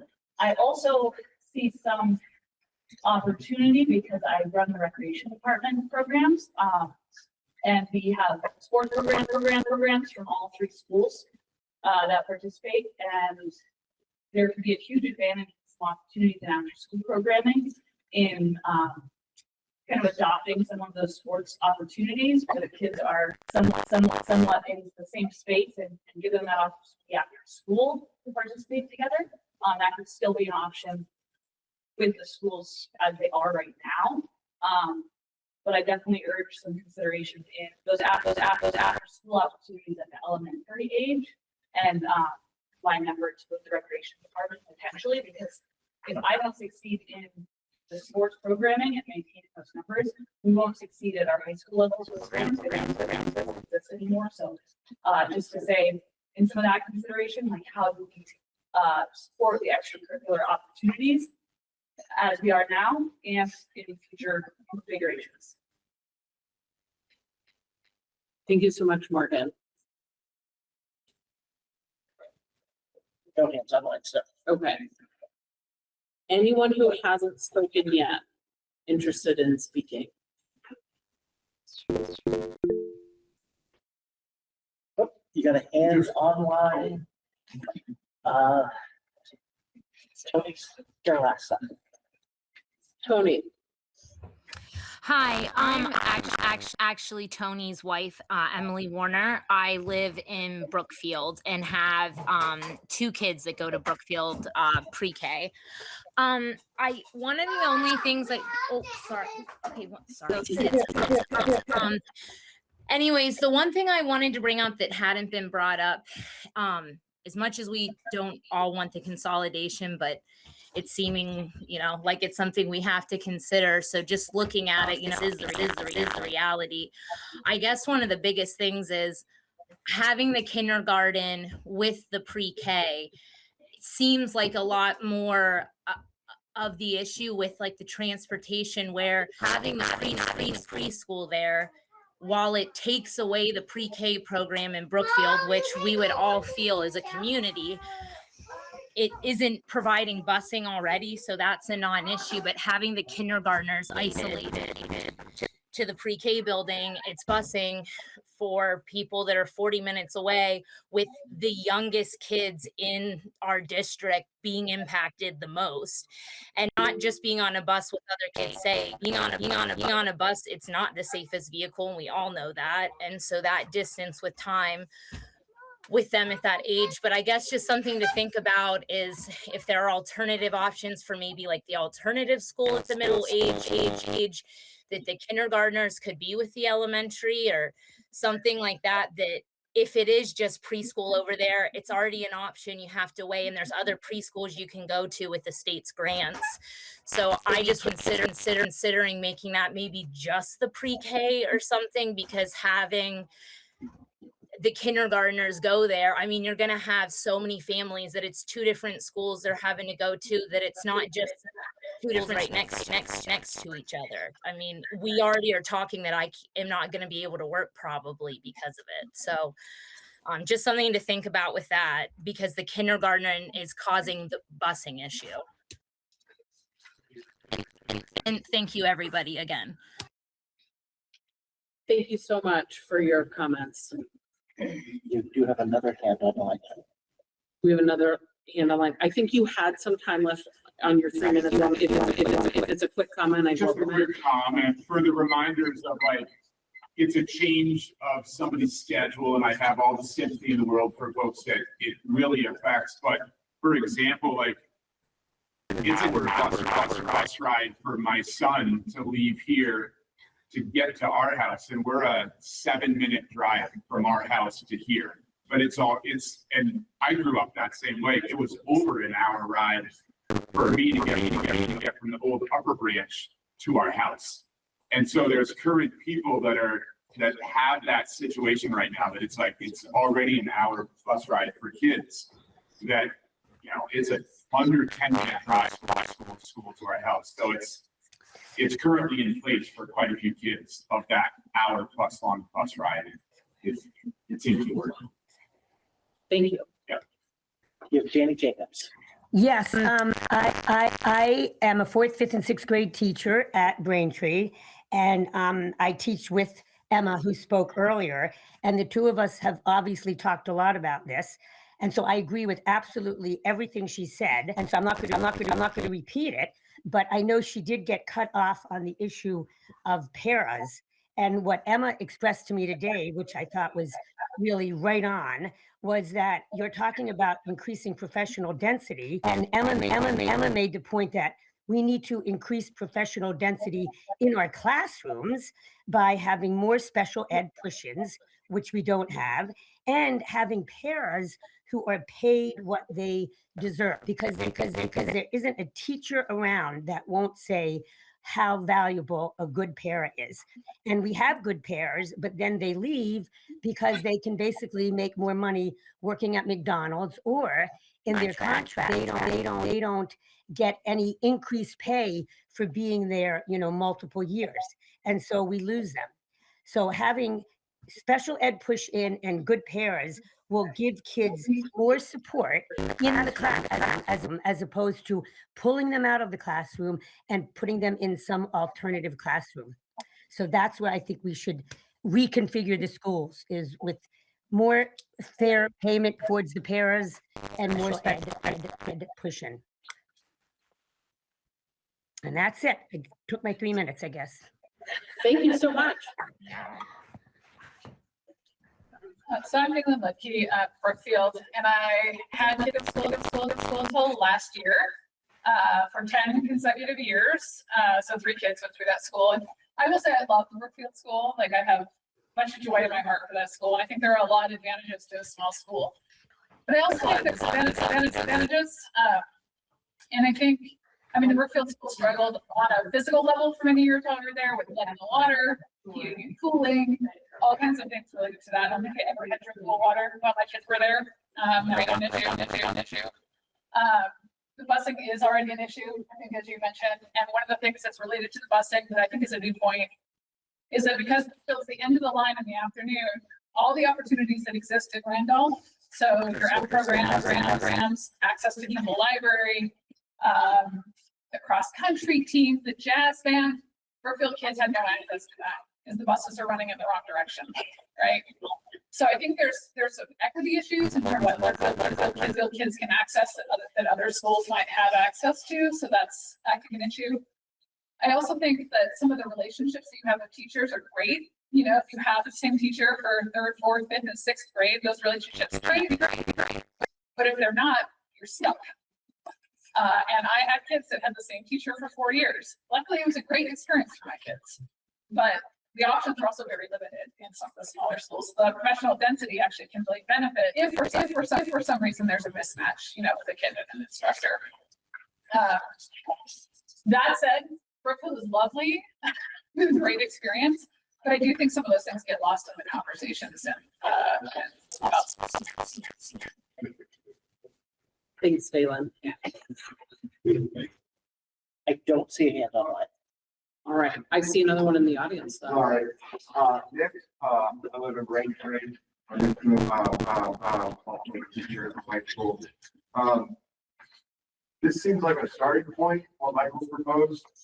It's one option, so I think we really need to explore a lot more. And I'm just still not really sure the reason for this option. I don't know if Jimmy has made quite an argument yet. The alternative schools, Jamie and Emma made really strong points about inclusive classrooms. And I don't think the alternative schools are actually a solution, but a Band-Aid. You see those students go in again and again. So how can we actually create classrooms where kids feel like they should thrive next year? I don't think that seems like a very expensive thing to run in those schools. Who's going to be the director of those schools? You're pulling resources that could be used in the classroom for a small subset of students who are then being pushed away from their community. Even if it's in the same building, you're stigmatizing those students, and I don't think that's fair.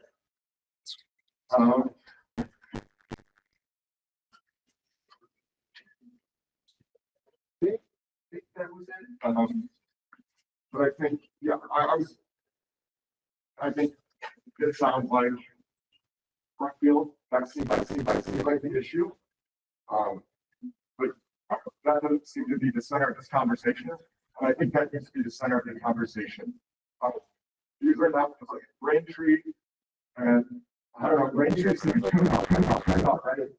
for everyone has spoken tonight. So how do we fix this problem without doing all this other stuff? Because that doesn't make sense to me. I don't know. That rings true for other people. I appreciate the time and effort you put into this, Michael. And I think it is a great way, like you said, starting a conversation. But to me, this is kind of like, okay, next idea. And maybe we can pull some things from here as a community and as a sport. But this just seems to be, yeah. And like I said, I think what can we do to support the community in Brookfield and those students in all of our buildings? Thank you. Any? No hands online. Huh? No hands online. No hands online. Abby, I don't think you've spoken yet. Hi, I'm Abby McFadden, and I live in Randolph. I teach Randolph pre-K. I have a son that goes pre-K in grade grade and a daughter that goes to pre-K in Randolph. So I only love both schools. I'm also pretty content with either option, however it plays out. Like Zach said, I feel passionate about my outdoor space. We spend a lot of time building a pre-K approved outdoor classroom at Randolph. That has been licensing, and it's a beautiful space that I would be sad to lose, but I also don't know Braintree landscape, so I think we can make it work. I have a question about, I don't know if you can answer, I have two questions. You can answer or not, but I think that on your map, the principal of Braintree is called the director. I'm a little curious about the Randolph one is called the principal and the Braintree is called the director. Is it going to you answer that, explain a little bit that. Will it not be an admin in this building? It'll be an admin. It would be an admin. The director's AHS language. Pre-Ks have directors, and so I'm matching the AHS regulation. Okay, I just started in the building as well. I was a little curious how that worked, if they needed an administrator of some sort. I also was curious, you said pre-K would have access to the alternative program at Randolph. That feels not fluid to get preschoolers here to there, and then any hope that they would come back and be with their peers. So what is the plan if we don't have behavior staff here? What is the plan when we have tricky preschoolers? Also, all your alternative program, is it just our current Rise and Shine staffing and the behavior staff from the other schools coming together to create a program? Are we training people? Are we hiring out different agencies? What's kind of the vision for that? I also think when you put 8 children with high needs in a classroom, it's crazy. Seeing it firsthand. We tried it when my first year as a first year teacher. I taught first grade. We had so many behaviors. We tried to separate the behaviors into one class and separate the other 2 in the one class. It didn't last. We ended up putting them back into their school. So I'm curious what that vision really would look like. I think we would have to look at obviously the details about like timing so that families could get their children to each of the preschools if they had kids at different grades. And I'm an outsider of Braintree, but I do hear myself talking about the book buddies, and I have seen the staff stay, and they all love their jobs and are very passionate. So it feels Randolph, I'm isolated in pre-K, and I'm fine with that. But I do also really respect what Braintree has to offer as far as their staff and their passion about their school. So that's all. Thanks, Abby. Yeah. So you have Tony with their hand up again. Is it a brief comment, Tony? No, this is the other actual Tony. Hi, Tony. Sorry, the other one half was my wife. I'm Tony's for lots. I live in Brookfield. I just wanted like a little short time just to kind of points and the thoughts, because obviously we're just in the preliminary stage. One thing is just kind of I've seen somebody from Braintree and a couple of the other schools mentioned, but like Brookfield does have a lot of community outreach things that gone through and local farms and things like that. So just something to keep into consideration. But also something else I was thinking about is pre-K going to be available for 3-year-olds and 4-year-olds full day at this point? It's still going to be a half day, full day type schedule. Because I know for some people, especially, we're talking potentially excessive or longer bus trips. Being on the bus that long might not be worth it for the 2.5 hour, 3 hour stint that it is, versus being able just to have a full day program. For example, I'm 3 minutes from the school, so when I take my son there, he's there for the 3 hours, but it's not there for 2 hours worth of bus ride as well. But also for parents that would maybe have to pick up their children from the school, adding that extra time might not make it feasible for them to quickly grab their maybe on a lunch break or something like that, where I know a lot of parents do that and maybe get their kid to a sitter or whatever their after school activity is. So just 2 things quick to think about, and I appreciate your time. And like I said, I know this is preliminary, so we don't necessarily have answers, but just some questions that I would enjoy some answers to. Thank you so much. The real Tony. Any other comments in the room? I'm Lydia Evans, a resident of Braintree. As someone who graduated from Williamstown and was educated all the way through, one of the arguments for this plan, and thank you for all the time that you've put into this, and I'm sure we all appreciate the fact that we're getting a chance to comment early on one idea. One of the point about how we got to this plan, one of the points that I heard was that we were trying to avoid possibly doing split grades in a small elementary school. And as someone who went through an elementary school very tiny, and the biggest graduating class, which was 26. They did not fit, so they did split us up. But then you, with a little curriculum work and professional strategy, we were not allowed to have the same teacher for 2 years in a row. So we were at 2, 3, and 4, 5, but you didn't have the same teacher, and that helped a lot. Another thing to think about, like if we're concerned about the infrastructure, and the cost associated with that. The middle high school, at least when I was there, is 6, 7, 8, and 9 through 12 building. And it was, and maybe still is, there had to be separate hallways, there had to be separate everything, and we shared the cafeteria at different times. But having 6th graders and 12th graders is exactly what we're doing. So if there are infrastructure challenges to that, knowing what the cost would be for that, compared to some other ideas, would probably be helpful. The Braintree School is very special, and I'm sure Brookfield is also as well. And a small elementary school with something that has these outdoor programs seems very unique. As someone who went to a very small rural elementary school, the teachers there care about the students. They know them, know everybody, and perhaps there's room in this discussion to look at what Randolph has to offer, what Braintree has to offer, what Brookfield has to offer. And when you're looking at different learning styles of students, maybe there's some algorithm for where they fit and go. And again, with the busing, but perhaps you also look at kids. Time could be Braintree in the following year to see if that helps them in some way. And the only other thought I had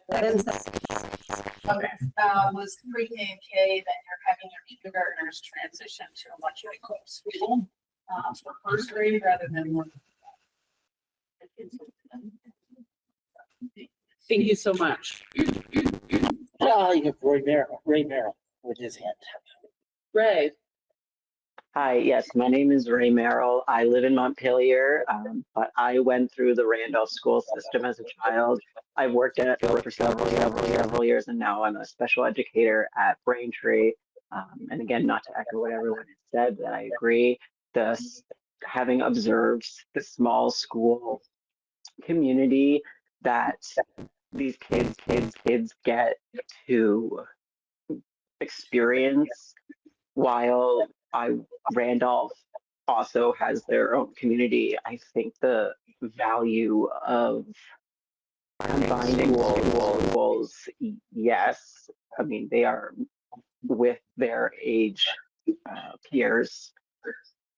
I think there's more to be said for the experiences that kids in smaller schools get, because they take it with them all through their life. And I can't think right now how creating a Randolph hub would help create those experiences that these kids in Braintree and Brookfield are experiencing now. So that's what I have to say. Thanks. Thank you so much, Ray. We are coming up on 8 o'clock. So, and we have a whole other part of our agenda to still get through. Are there other comments, things, particularly things that have not been shared before that anyone would like to speak to at this time? Chris Rivet, I'm the Randolph Center. My daughter is Brookfield, and hopefully my son is here as well. Pre-K program. We really enjoy the experience that my daughter is getting at Brookfield. But if this is the route that it's going, where we have Brookfield school closing, is there a different alternative where we keep the grades together? Like a lot of people were mentioning, the kindergarten, sixth graders, like for library time or story time. Is there an opportunity where we split the district up a little differently? And some people, some people that might go to Randolph now and Braintree, but for Brookfield comes to Randolph, part of Randolph. We split the different district. Maybe that helps with transportation. That helps, but it also keeps the grade levels the way they are. Just something I've asked for to think about. And maybe that's a happy medium for some of these things. No hands up. Thank you for your comment.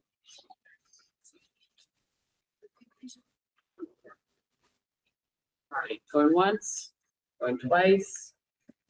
All right, I think, thank you. First of all, thank you for everyone that came out. This is a huge showing of support. I know we are a community that is invested in our children, is well invested in our education, and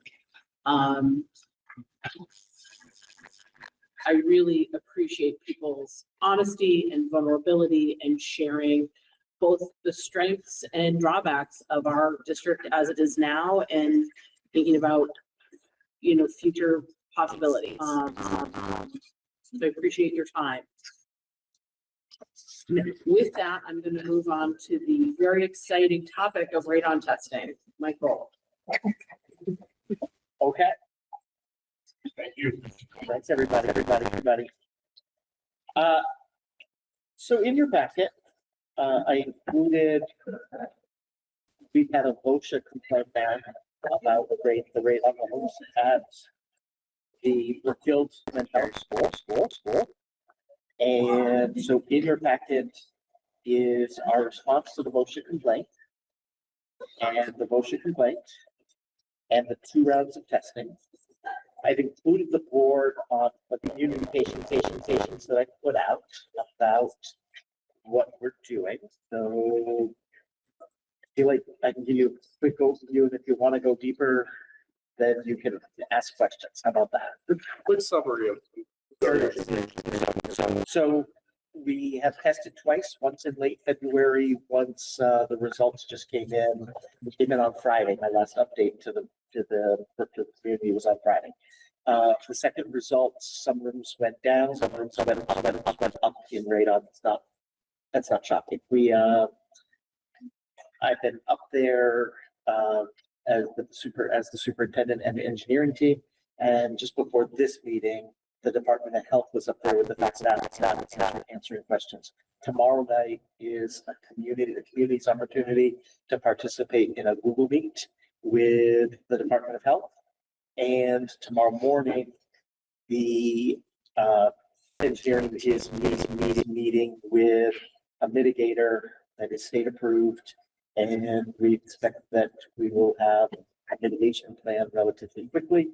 And my understanding is that the mitigation process can happen fairly quickly.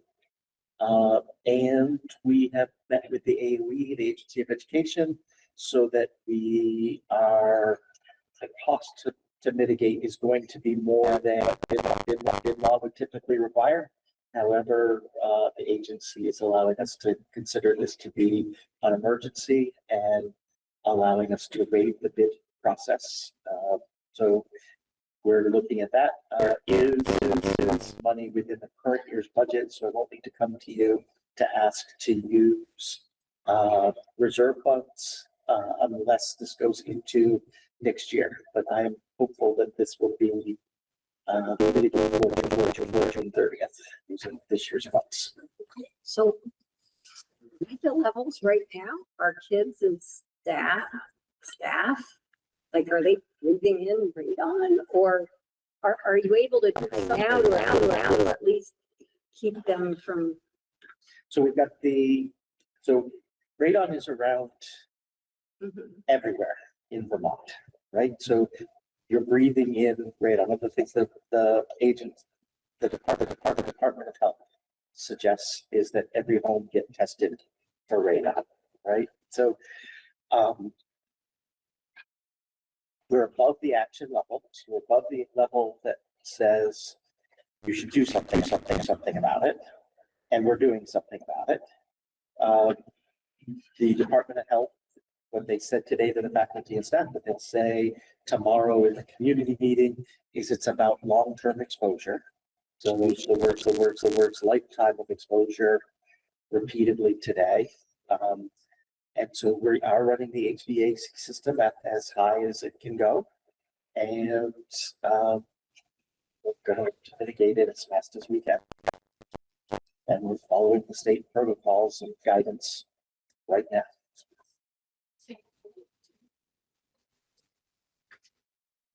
Thank you. Any other questions for?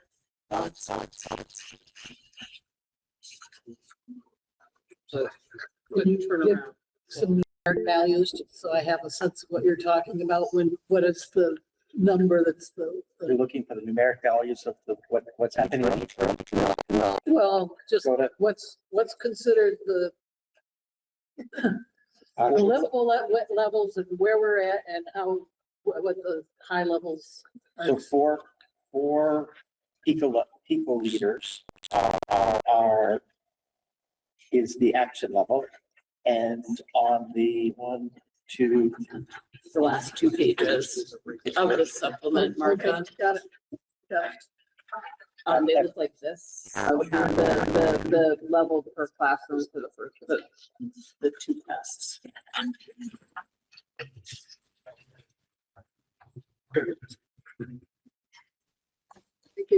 You bet.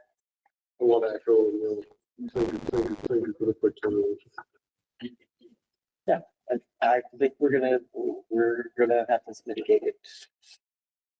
I don't want to say what's in my head right now because there's at least a possibility that they'll be mitigated by the April break. Good job. Yes. Well, it's a possibility, but I didn't really say it. Although it's recorded. Yeah. Right, I said possibility in front of that. Well, and I think too, just the putting in place the things and optimizing fresh air exchange, really getting somebody in. I think that's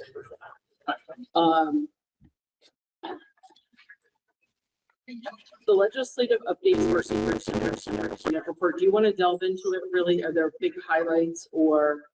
So I think what you have in the report is all the different things that are going on. We've talked about them at all different times. It feels like things have slowed down since last month. Frankly, it feels like we're sort of in the spot where we were last year, where they kept putting things off, putting things off, putting things off. It's got the same feel to it at the moment. I don't think I really have any definitive anything in particular. If you had one of those things that you're interested in, I'd be happy to share everything that I know about it. I appreciated the format. Help for quick reading, so thank you. Any other thoughts or questions?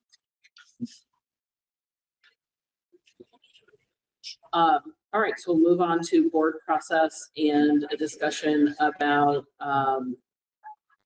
open meeting law. So in your packet is an email from Michael that was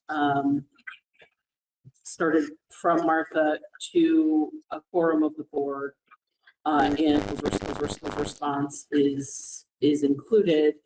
I thought this would be kind of a good opportunity to just revisit open meeting law. In Michael's superintendent update or part of his packet is a quick link to the education we had last summer or last fall on open meeting law. I think it's really good to revisit that. So pop quiz, how many people for a quorum of the board? 4? 4 or 5. I'm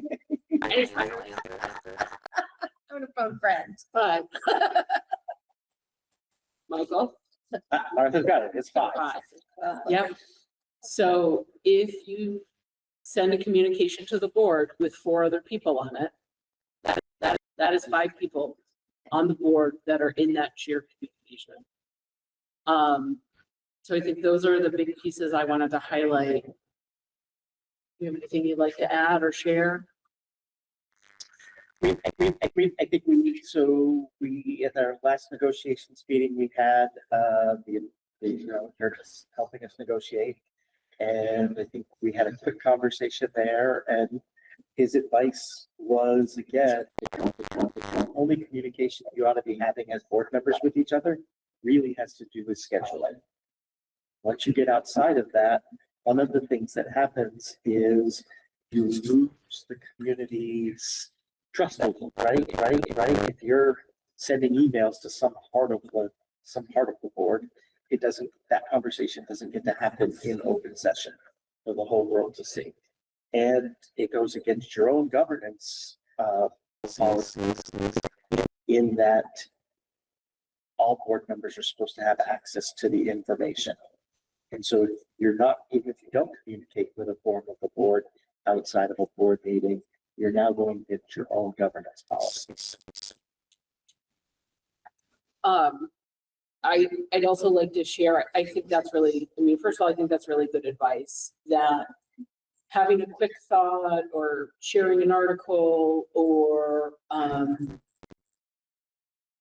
think that especially in this modern age where communication is so quick, it is very easy to do that. I also think given sort of open meeting law and intention of being an elected official, is to keep our business open to the public with the few rare exceptions that we have for executive session. It's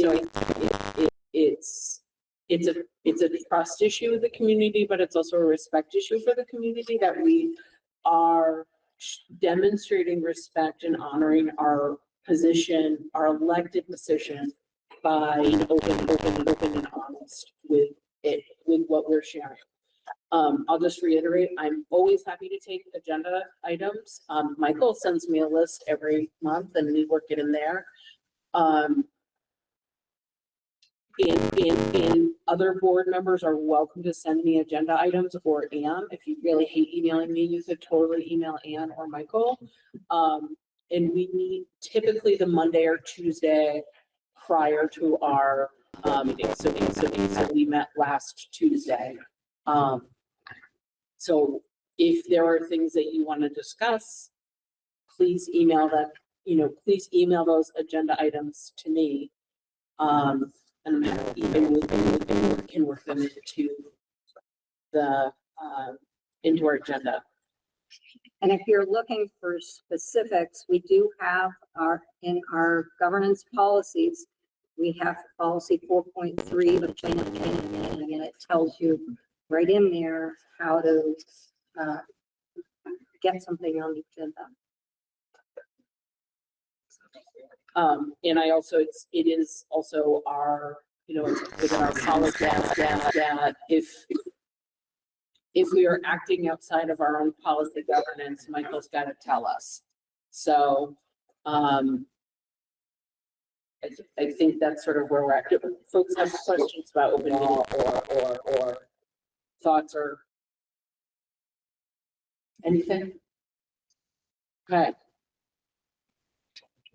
On here is the added item round. I received an email from I'm trying to get this right because it's late and we just had 100 people here. Thank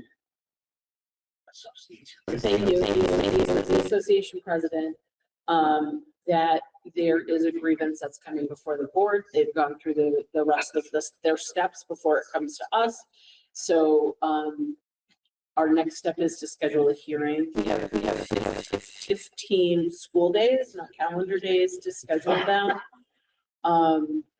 So with sort of counting that, you know, counting those school days out, we have an April break coming up where there's no school. We are already, I think there's already a meeting for there's a Negotiations on my recommendation to you would be to consider doing this grievance meeting. It has to be done by the 5th of May. And so I would ask you to consider the 4th of May. It's a Monday night, and do it right after negotiations. Negotiations end right at 7 o'clock. We even take a whole lot of time to hear. Because it goes through those different steps, it's really zeroed down. There's not a lot of disagreement. Sometimes you hear grievance and you think this is bad and whatnot. Really what it is we disagree about which in the contract, and we haven't been able to come to an agreement. So now they're asking you for your interpretation of it. And so when you get there, I think you'll probably have an attorney because it's already there for negotiations. So you guide the hearing process, and he can help you craft the response to it. It's hard for me to do that for you in this case because I've already given an opinion in it, and it'll be part of the hearing. So is this some kind of like form of arbitration? Not legally binding. Are we arbitrating a grievance, or are we just hearing and responding? Yeah, so great question, correct? What happens is the master agreement says whatever it says. And so the agreement says at first level to the person who made the decision, which was the building principal. Then it's come to me next. You're the next line in it. If they don't agree with what you find, they can move it to arbitration, right? You're at the step before going to arbitration. If it goes to arbitration, then you each become responsible for half the cost of the arbitration. And apologies if I missed it while I stepped out, but can we know the matter of the grievance before a scheduled time, or do we have to wait some time? I think I think probably what you want to have happen is you want Neil or me to touch base with the attorney. I've done it informally because we had another question. I meet with him tomorrow around negotiations, so I could certainly bring more of that. My thinking is generally what they suggest to you is that you get the materials on the night of the hearing so that everything is done at the hearing, right? In general, this has to do with in the master agreement, there's a section about emergency leave and personal leave, and it's related to the interpretation of those two sections and how they interact together. So did you say as individuals would be responsible for the cost of this? I'm sorry, what? No, we as the district, pays half and the teacher pays half if it moves to arbitration. You said. Something along those, I'm like, what? Me, Ryan, and. No, Ryan. I didn't sign up for that. You are correct. You did not sign up for that. There's a line in the budget for legal fees. But then it goes over. No. So this is our quasi judicial responsibility. So that means if, you know, we're in a small community, you know, if a staff person, a teacher comes up to you and wants to talk to you about, you want to just say, I can't talk about any of this. And really, we can't really share nitty gritty with. You've got everything either, from me that I because can we say. need to be objective. Because we're gonna then be, and the attorney will walk us through a process. So we just go, he will sort of lead us through the steps for the. So what you're looking for, what Emil's looking for tonight is, can she get a form of the board to Monday, May 4th at 7 o'clock? I've been looking for a quorum of the board on a time that's convenient for the board.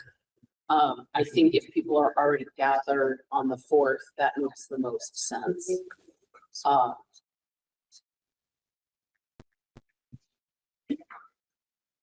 Are there people that are a hard no on a Monday for a Monday night meeting?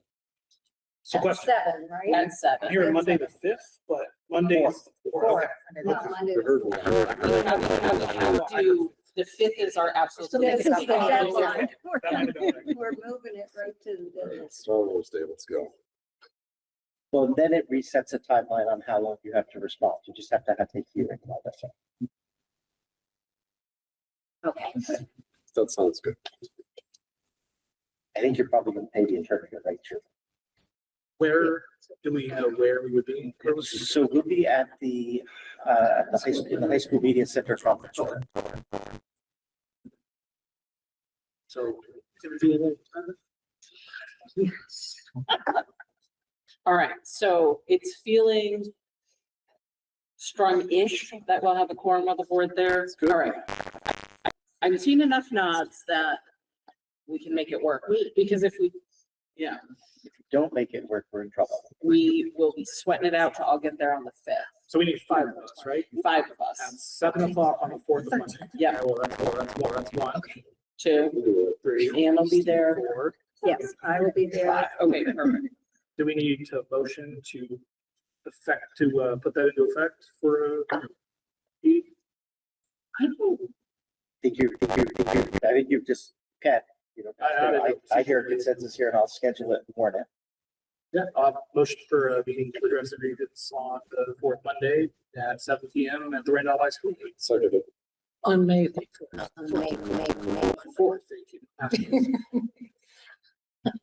Amendment accepted to the original motion. Any other discussion? Still second. Okay. All those in favor? Aye. Opposed? Abstentions? I believe it's unanimous. So 5-4 at 7.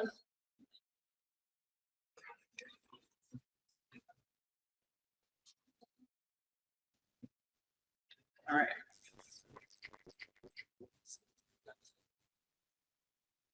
Board education. So typically in July, we meet for a retreat, which is the worst way to describe that evening. Where it is actually beneficial. We come together and we do sort of a deep dive into board education, policy, governance. We're able to sort of pick a topic. Last year, we had somebody come and present for us. Jeannie Did policy governance, right? Yeah. did policy governance, and it was in us immensely with our end statement. So as much as I have now in a recorded way made fun of calling it a retreat, it is actually beneficial. I have found it beneficial. I'm also not opposed to other optional names for our July meeting. A board education meeting, I think that is more fitting. I work in a field where we call everyone retreat, so it's that used to this, but. It makes me laugh because I'm like, it's not what I think of when I think of a retreat. So is there interest in sort of having this pointed board of education? Are there any topics we'd like to cover? I know, we have a couple new board members. I don't know if there are things that you're like, I feel really, how does the budgeting process work? How does policy governance work? I know Bev and I had some side conversations at like our annual meeting, and what is sort of the role and the purpose of the different people that are nominated at that meeting? So I'm just opening it up I'm curious sort of what people would find helpful. This is very basic, but I feel like we could be much more polished on just all of our understanding of how like Robert's rules of motions. I just want us to be a well-oiled machine when it comes to like making motions, seconding them, all that stuff. Like, what's a motion? We spend a lot of time having and talking about that kind of thing, and I would not mind like a workshop on just almost like drilling on Robert's rules. Pop quizzes and flashcards. Yeah, Okay. like, I want us to be solid on like when we make a motion and things like that. That's a great recommendation, because we do him and haw on, do we need a motion? Do we need a motion? Yeah. And I usually look to Anne because she has Yeah, the I floor, don't- Michael. So I think that's a great. Robert's idea. Rule of Order boot camp for So us. I got, from, I don't know if everyone else got that. Yeah, we do It has have like that. a nice little page. Yeah, that's great. Yeah, I Yeah, feel like we just need a huddle around that and really just get good at it. Get good. Michael, do you know anybody who can provide a robust Roberts? Kelly Green. That's like Martha knows something. Who? Kelly Green. Kelly Green, she lives in my neighbor. The other thing though is remember, we operate under the small board. Robert's rules, which are a little less, formal than some of the stuff. So that's what makes it difficult. But what would be nice is like even setting the meeting dates. Do we need to make a motion for that or not? You know, I don't. So for sure. So one of the technical answer to that Sure. is the board chair gets to set the meeting, and it gets to set a meeting. She does not need the rest of the board to set a meeting date, right? So Emil can call me up and say, I want you to schedule a meeting for this time, set the morning.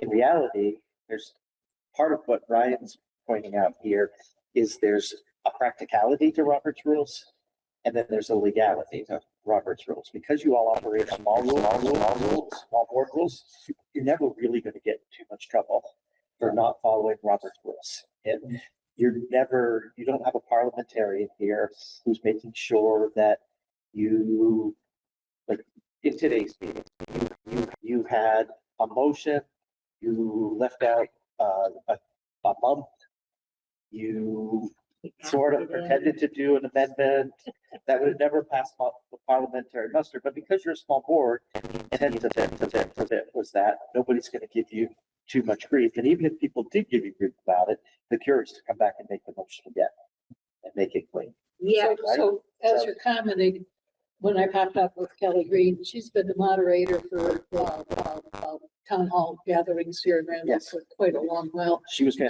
fantastic. lawyer and she makes a point of doing her homework before those kinds of, but whether she's the best one for a small group setting, I don't know. Yes, I have the sense from Ryan, what he's looking for is just some confidence. It's not really, no, it's, you're not trying to become a member of the federal Congress, right? You just want to be confident, hey, I understand what's going on.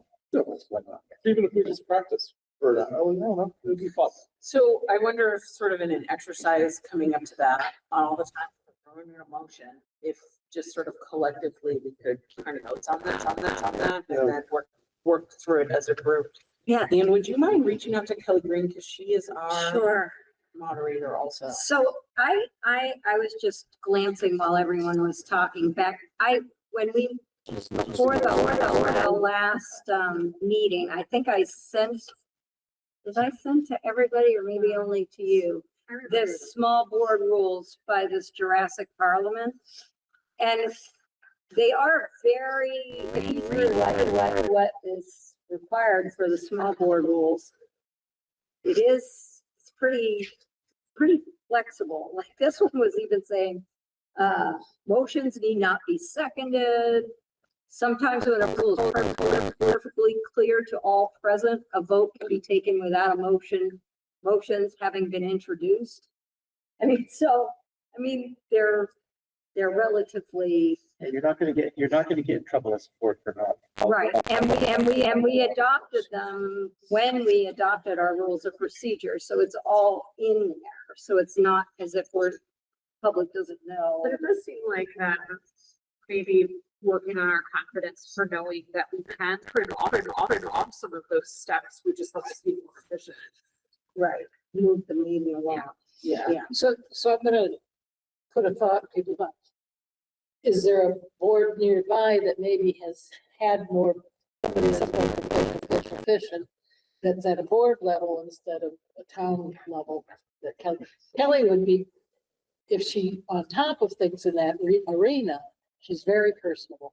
And anybody who's worked with her would probably agree on that. I don't know, I bet she understands the vibe, especially if we gave her a document ahead of time, she'd be great.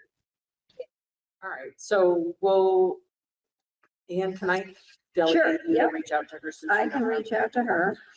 That probably didn't take a huge amount of time, I'm guessing, that part of our retreat. No. That isn't the only thing we're gonna be doing, because I've got. All right, and what are your ideas? Well, I've been doing the virtual policy governance with Jeannie and Debbie, and I would love to do something on monitoring the ends and monitoring the ELs, just so that people understand, or,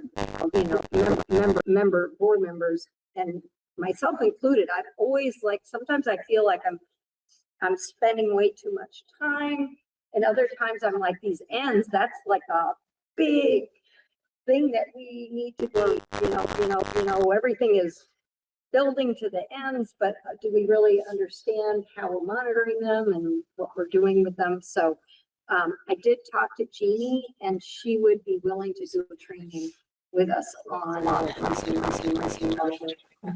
Okay. So that would be my proposal.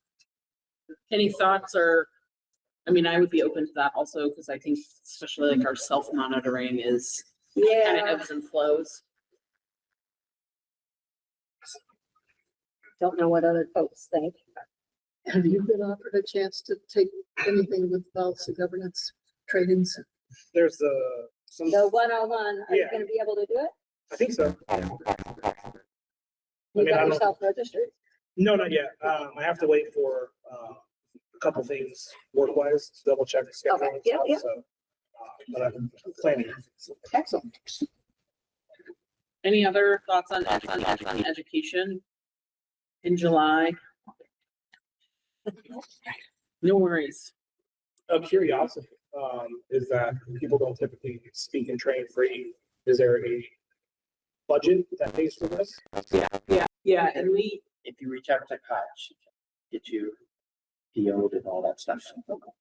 Yeah, you should be. The district, we have about $10,000 to the training board, we used how much for the virtual? 3, 4, I don't know. You're asking me about something that we signed up for way back. so I think traditionally, if my memory serves me We never- correctly, we've never spent our full budget on education. So I think, we've got money to pay Kelly and Jeannie for their training in July. We've got money to send you, for you to take that policy governance 101. And I know, like, but have you, are you, because you are fairly new and we haven't had a great orientation for new board members in terms of getting up to speed, but you were on the board. Yeah, I did, I was there for the. For the accelerator. Yeah, I did. Oh, great. Awesome. It's just, used to. Oh, so it was Beverly that didn't get it. Beverly, I just asked her, and she's been doing some of the online trainings with you. And then she also said, that she said some other things. She doesn't know that she necessarily needs to take the. Oh, good, good. all right, so I think let's move forward with Robert's rules and monitoring. In past years, we've done a pop-up dinner, which is kind of fun. I'm gonna throw another thought into the wind. And I don't begin to know who I turn to. But is there anything that we should potentially glean from about merging schools and all those kinds of arenas and the whole concept of professional density and things along that line and the alternatives that really is probably one of the hardest ones to throw into the mix of everything. And might we somehow have maybe hear from somebody in Bethel if they're experimenting with over there, or I don't know where there's other places that might, but I do think that that's a topic well worth our having other inputs into. It could be really valuable to hear from someone who has experienced this exact proposal. So my question is, would we want to do that at the July meeting, or would we want to do that as part of the larger process as we talk about redistricting? I think what you're talking about, I think is actually is a wonderful idea, and I wonder if there's a way to do that either within another board meeting or within a community forum. So that's really, I mean, we have a ton of people here tonight. Should you not have an opportunity? Yeah. But there perhaps is merit to the board being able to have input that we can discuss without the community too. So then it would have to fall into our narrow parameters of executive session. And so if we're talking about. But I'm just saying, isn't this kind of an executive session? No, our July meeting, our July retreat is open. I know people don't come typically to our board education, but it is open to the public and it is a recorded meeting. So I think. I think you're right. It's not the right method. Yeah, I think it's very valuable, and that, but thinking about where does that work belong? And I think that work belongs in these really strategic discussions. Okay. So do I'll also propose a name, but turn it down just because the name, but I think practice is what it is. It's a board insert. I think that is way better. It's more aligned than a retreat. Right. I'd be happy to have a conversation with Jamie Finardi if you want to hear about what they are doing. I think that would be wonderful. And then I think maybe if you could talk to him and hear, I'm particularly interested in some of their what I call unanticipated learning when you implement something new and the things that you hadn't planned for happen. I think Rachel Fish probably has some thoughts and things that she'd like to hear about with that model. I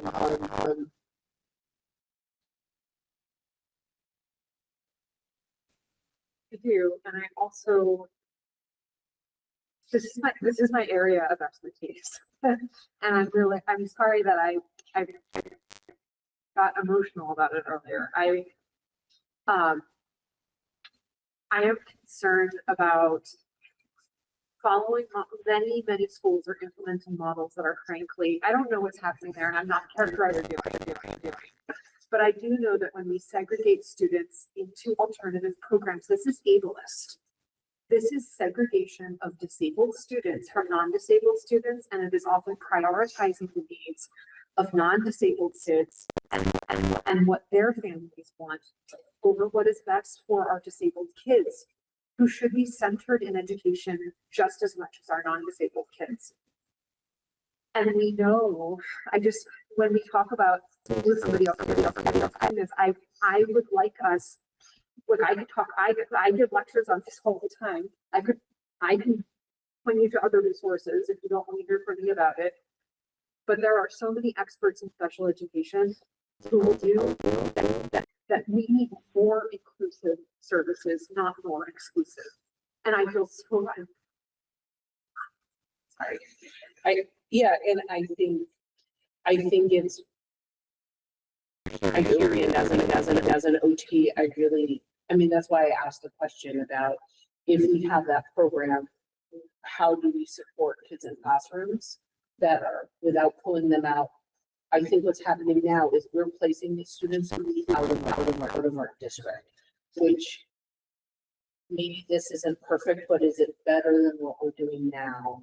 And is that progress towards where we want to be?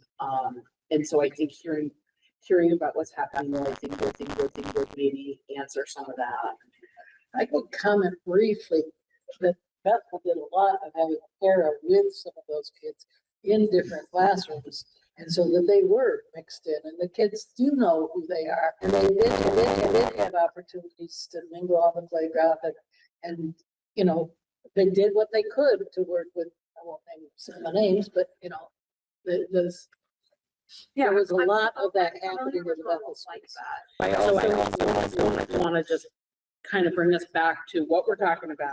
It's okay. but what I meant to get to in my response to you was that I would like us to hear from some other perspectives as well. Okay. That can talk about what impacts can be on students with disabilities.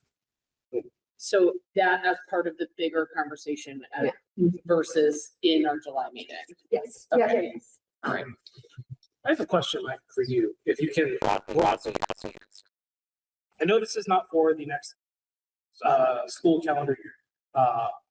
I'm just curious, if this is what let's say we decide to go with this plan as a board. Okay. When would we have to make a decision before it to go into effect for what year of school? Like how long of time does this plan take to get set into motion? So you know that you're starting your budgeting. I'll be with you in September. By the time October with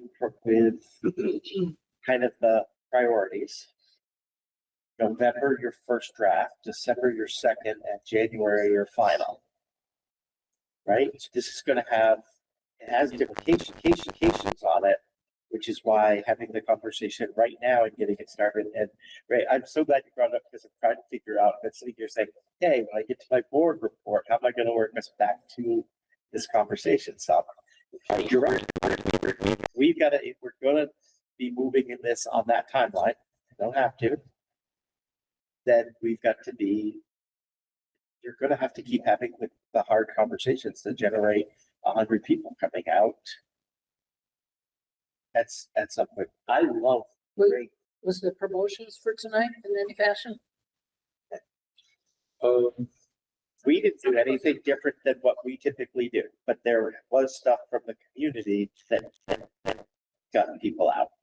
But we warned this meeting exactly like we warned the other meetings, except this would be the first meeting that it got posted up at, right? Sent the email to the senior center. So, but can I come back to Rachel for a quick second? Rachel, I think what you're talking about is really great. And I think that it's not an either or, it's a both and. And so I would love to have some of those conversations that see the other piece and have the in practicality make things work. Because what we're clearly hearing, what you'll hear from the safety committee in some way, shape, or form, is what we're doing right now. These non. So there's that piece that we've got to figure something else. I think you're right. I think that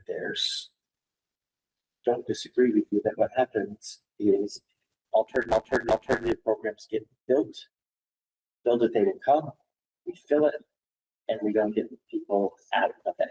In this one, I really explicitly want to know what the else specific that hits somebody in. Is it given out? Is it too sort of day one or getting out? I don't think we do that. I don't think anybody. So, yeah, no, you mean everywhere, and I think you're right. But anyway, so the timeline is hard because it's always hard in schools because you start on the budget for the 27-28 school year. I'm thinking about it. I'm being honest. I'm thinking a little bit about it right now, and by September, I'm thinking a lot about it. It ramps up to get there, to say, hey, what's going on? And I think it's important to reiterate, I think we heard from the community tonight. I think there are a lot of really wonderful things shared. I think we will need to have many more community meetings, talk about a feasibility study. It will be a lot of work. Even if I think we've started the conversation, and so I think continuing is valuable. If you could reach out to Jamie, that would be fantastic. Any other thoughts on board education for our board in service in July? Just a reminder, policy governance training will be during April break on Thursday the 3rd. Monitoring the organization financials. We are, our financials are in good shape. We are running towards a surplus. Surplus is being generated. Two of the big buckets that are generating surplus are, we have open positions that we can't fill, particularly in the paraeducation area, and we have special education placements that are out of district that are open, and so we're not spending that much. Those things are generating surplus. And there was enough money to do the mitigation without reserve funds? Yes. Yeah, so that's awesome too. Yes, I also expect that if I get the transformer done, I will be coming here asking for money from the reserves for the transformer. Wow, really? Even the transformer? No, I think the transformers coming in less expensive and. Oh, right. Woo. And it can Knock be, on wood before you. wait, I Another potential good job. and this transformer, if down the line, it could be moved, right? It can be reused, sort of? Maybe. Yeah, I think it's specific to what I I have an even better answer. Do you want to do it under board education where you are right at the moment? or Sure. Do you want to do it when we get to my board report? And I have a quickie I'd like to do. I think you should explore TVs on the bus. That's as much as someone's. All right. So I think I'm gonna just suggest that we stick to the agenda. Okay. For the rest of the evening. Why don't you do it in your board report, if that's okay? Yeah. So any comments or questions on the financials? Just so that. All right, behavior threat assessment policy. This is a second read, so we saw it last month. I think, yeah, I'm looking for motion to approve. So Second. All right, any discussion? Hearing none. All those in favor? Aye. Opposed? Abstentions? Right. Okay, we're only running 45 minutes behind, guys. Yeah. Monitoring the board self-evaluation. I will turn it over to Anne, our policy governance expert. What? Well, I was just, you're turning it over to me. Did anybody do it? I did read through it. I did read through it. So you read through it. I in the virtual training we've been doing, there's a new form that I thought I would at least ask the board if they would be willing to try a new form and maybe, or at least consider a new way of doing these, and I can come back with it, because I'm not sure how much the board is actually getting from going through the process as we've been doing it currently. I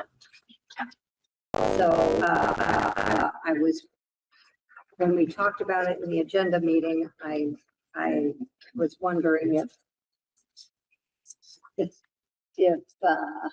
I could propose, and I'm in one of the trainers, they've created a new form, and maybe bring a sample of how some other policy governance boards do it. I know in some they have, like, each board member might take up one of the policy that we're reviewing, and one person would be sort of the main person reviewing that one, and the other board members would be looking at it as well, but they would be the main person kind of reviewing it, and sort of leading a discussion with the board. Last time, I think I also said it last. yeah, I think Jeannie had mentioned that at the last training.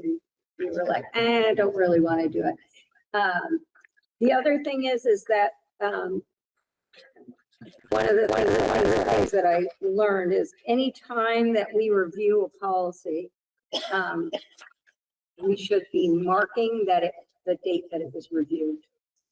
Because, you know, I at one point someone thinks, oh, you haven't reviewed any of the policies in our governance policies, but every time we do a monitoring report, every time we accept one from Michael, that's really a review of that policy. We should be updating, so that because if you look at like our policies, it says they were, I think it gives the adoption date, but it doesn't give, you know, we should be noting that they were all reviewed. Just because they are online and the public is seeing it, and if they look and they're like, hey, what's this board doing? They haven't reviewed, but in reality, every time we review, set the monitor report, we're reviewing those EL policies. And every time we do our own self-eval on our governance policies, we're doing a review, so it should be noted. I'm agreeing if this is going to be a focus of our education in July, if maybe that's a time to have the discussion about if we want to change or not. So I think for now, so I know I could do personally a better job of reading these with more intention and writing down some self-reflections and thoughts. So maybe I'll just encourage us all to practice better next month and see how it goes. As I read through it, I didn't have any glaring concerns with this policy. No, I didn't either. And in reality, I do think I think the biggest challenge is keeping the future focus. But we've adopted, we're about to get our first official ends report of the new ends. So I think we're doing pretty well. All right. On to the consent agenda. Could you have a copy of whatever new form you might have in mind something we could peek at before The retreat or the in-service? The in-service? Retreat, I think you probably better call it retreat. Yes, instead of a yes, I service. can. You, maybe we could put that under board education next month, so it's shared out in the packet and then. Oh, okay.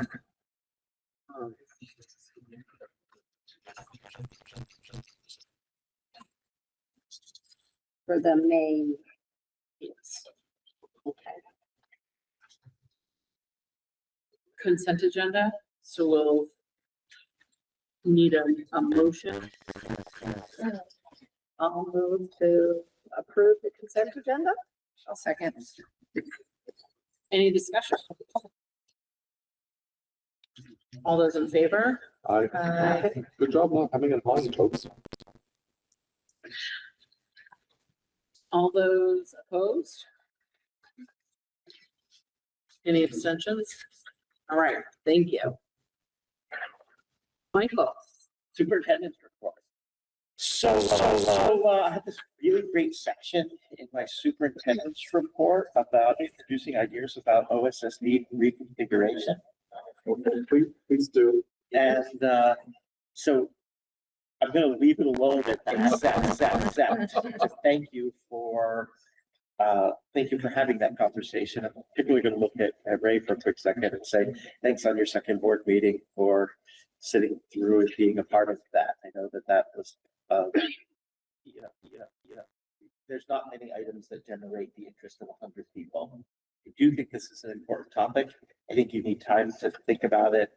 I did not walk away from the meeting with any homework from the board that I'm aware that I should be doing right at the moment. So if there's something you want from me at the next board meeting related to introducing that idea, I don't know what it is right now. My guess is that what you're going to do is at the next meeting, digest the big long blocks of things. And I would guess that you would have a conversation actually. Thinking maybe there's no homework for me. I think I'm trying to say that if there is, you should let me know before the end of this meeting. Why it's a good idea. I want more data on why there's. And So I also want to reflect, like, before we get there, I also want to reflect that by and large, Randolph gets to keep what they have. And Brookfield and Braintree.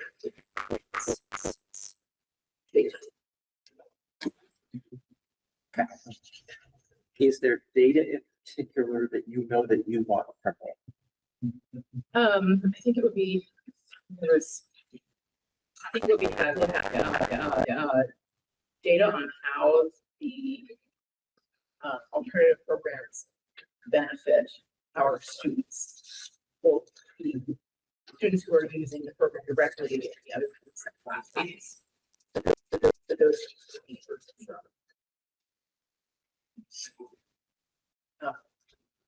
and maybe I'll get into operations here, because I know there was a little bit earlier, there was some discussion, and then I thought that is an operations thing. I think Rachel, in this particular case, you are the only to do what I Yeah, you put need the out. whole board to say this. You have Got it. 2/3 of you have to vote for it. And 2/3 of you voting for it means that 2/3 of you have to know a lot more information than what you know right at the moment. And if you know that there's no way you're going to do something like this, or you want to go a different direction, that's great. I don't want to sit here and do a bunch of work that has no chance of going. I also don't want to be in a spot in the budget season where I can't meet the needs. And I give you a piece of data that comes out around Brookfield and Braintree versus Randolph. So we're staffing Brookfield and Braintree, and I know that people will say that it doesn't feel that way, but let me give you an example. Braintree, between the two of them, have an FTE of nursing. They have 180 students. Randolph has an FTE of nursing, and it has 270 students. So the staffing is at the little schools are much bigger as a point of data. And so what's our obligation to staff others of the elementary schools? What is the, There's a ratio. There's a ratio, so theoretically, that's legally required or by professional standards is required? it's legally required. I think, if I remember right, and I shouldn't do this, I should tell you that I'm gonna go look it up, but I'm gonna try to do it for memory. I think it's one RN for 500 students. So your 100 kid schools need a nurse in them less than 1 day a week by that standard.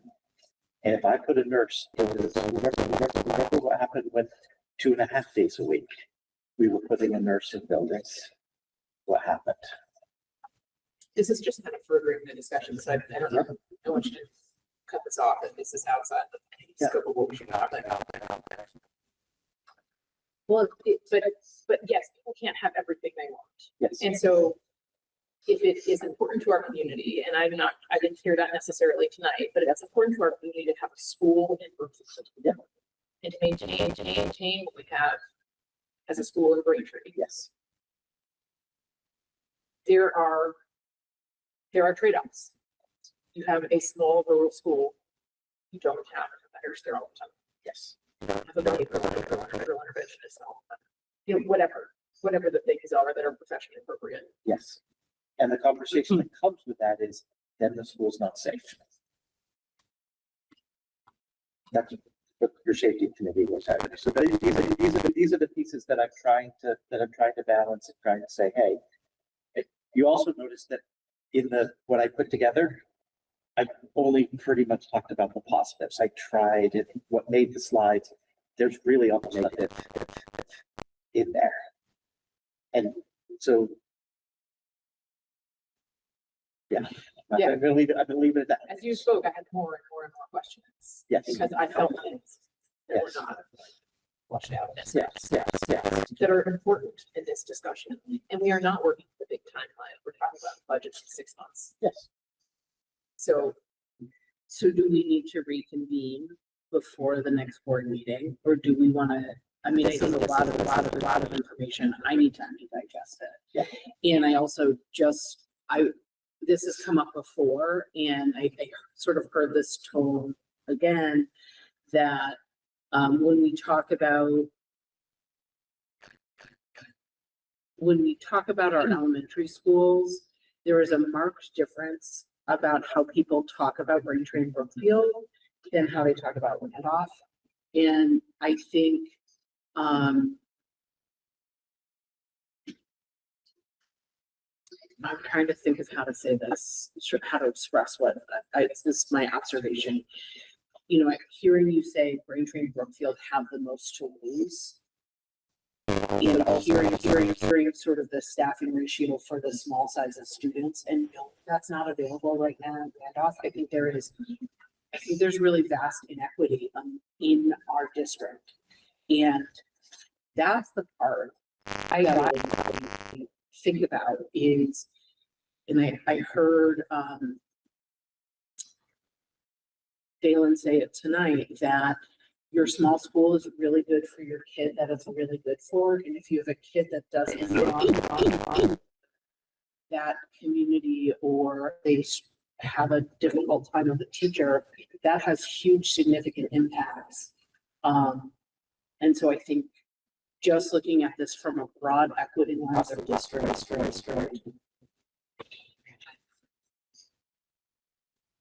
I think there's work to be done in all of our schools. And I think this is a good conversation to be having. Is this a proposal that's going to happen? I don't know.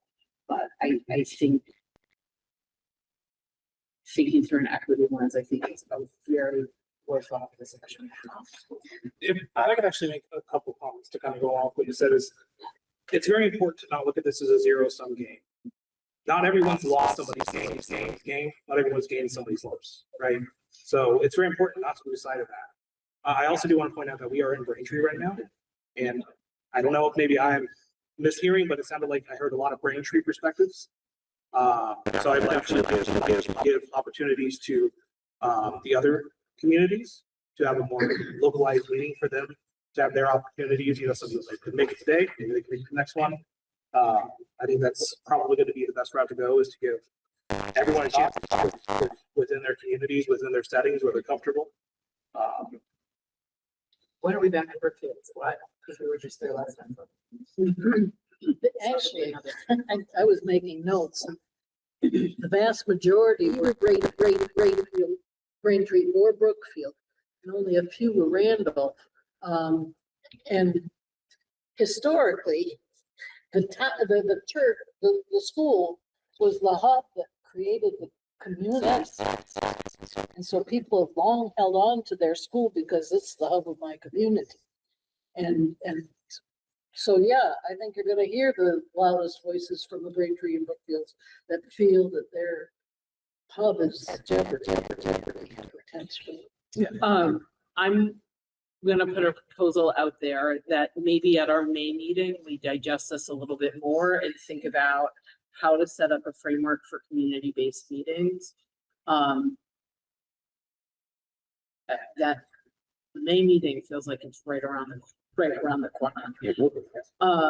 And maybe this gives us time to kind of reflect, think about questions we have for Michael or modifications to the model.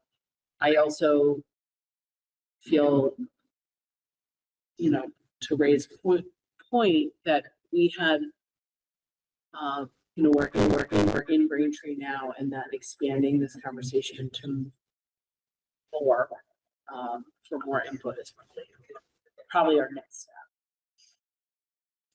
I think you all know that this is gonna be a bigger conversation. It's gonna take time. I literally do mean when I say this is just a starting place. It's just a starting place. And I think as board members, you know that ultimately what you want to do is what we're gonna do. I know that I get to make operational decisions, but I can't make this operational decision without you. And so there's a blurred line here. This isn't a black and white type of line. I get to make operational decisions based on framework that already exists. And that's what the challenge is. So I've accomplished what I needed to accomplish in this meeting by saying to you, hey, you said that actually there's some inequities that are going on. Those inequities are somewhat masked because we've had the money to mask them. We've funded our schools in different ways and staffed them in different ways. And at some point, you're going to have to come up against the hard question of how do we do what's best for kids with the funding that the community will support? If the community will support another significant increase in cost per pupil, then we don't have a problem. If the community won't support that, we might have a problem. Say significant, what percentage are you talking? We didn't add anything 2 years ago. We were taking things out of the budget and had a 22% cost per equalized pupil increase. Oh, kind of. So, Technically. What's that? Kind of. Technically, that's what was sad to say in the town meeting. Like, it wasn't really 22%. No, it really was a 22% cost per equalized pupil, but it was because the number of equalized pupils decreased. It wasn't because the expenditure increased or something like that. It's because we lost the equalized. You did pretty though. I remember this whole conversation. It doesn't really matter, but go on, yeah. I mean, I think that's kind of the other piece. I also we've had some strong voices around property taxes. None of those folks were here tonight. So I think, I think that is part of our constituency also.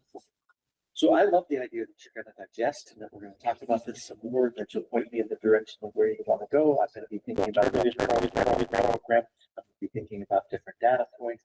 I'm going to be thinking about how do I present that in a way that's not negative towards, really trying to not be negative towards systems that already exist, right? So how do I bring that up in a neutral way? Because I even know that like the tone matters, probably the nurse example. The people that when they watch that will be not happy that I brought that up. I think we heard about the benefits of mixed ages and not siloing ages tonight. I heard a lot of anxiety too about transportation logistics. Yeah. So this isn't homework, but things that others. Where's the next? Randolph. The high school. So yeah, so there's some things that I know happen underneath the scenes that when people are talking about certain things, I know that there's other stories out there. I've got several of them working right at the moment when I'm working with families where they would say exactly the opposite. I also don't think they would come out here to say it to you. I recognize that you are pitching an idea that requires more questions on the part of the private community.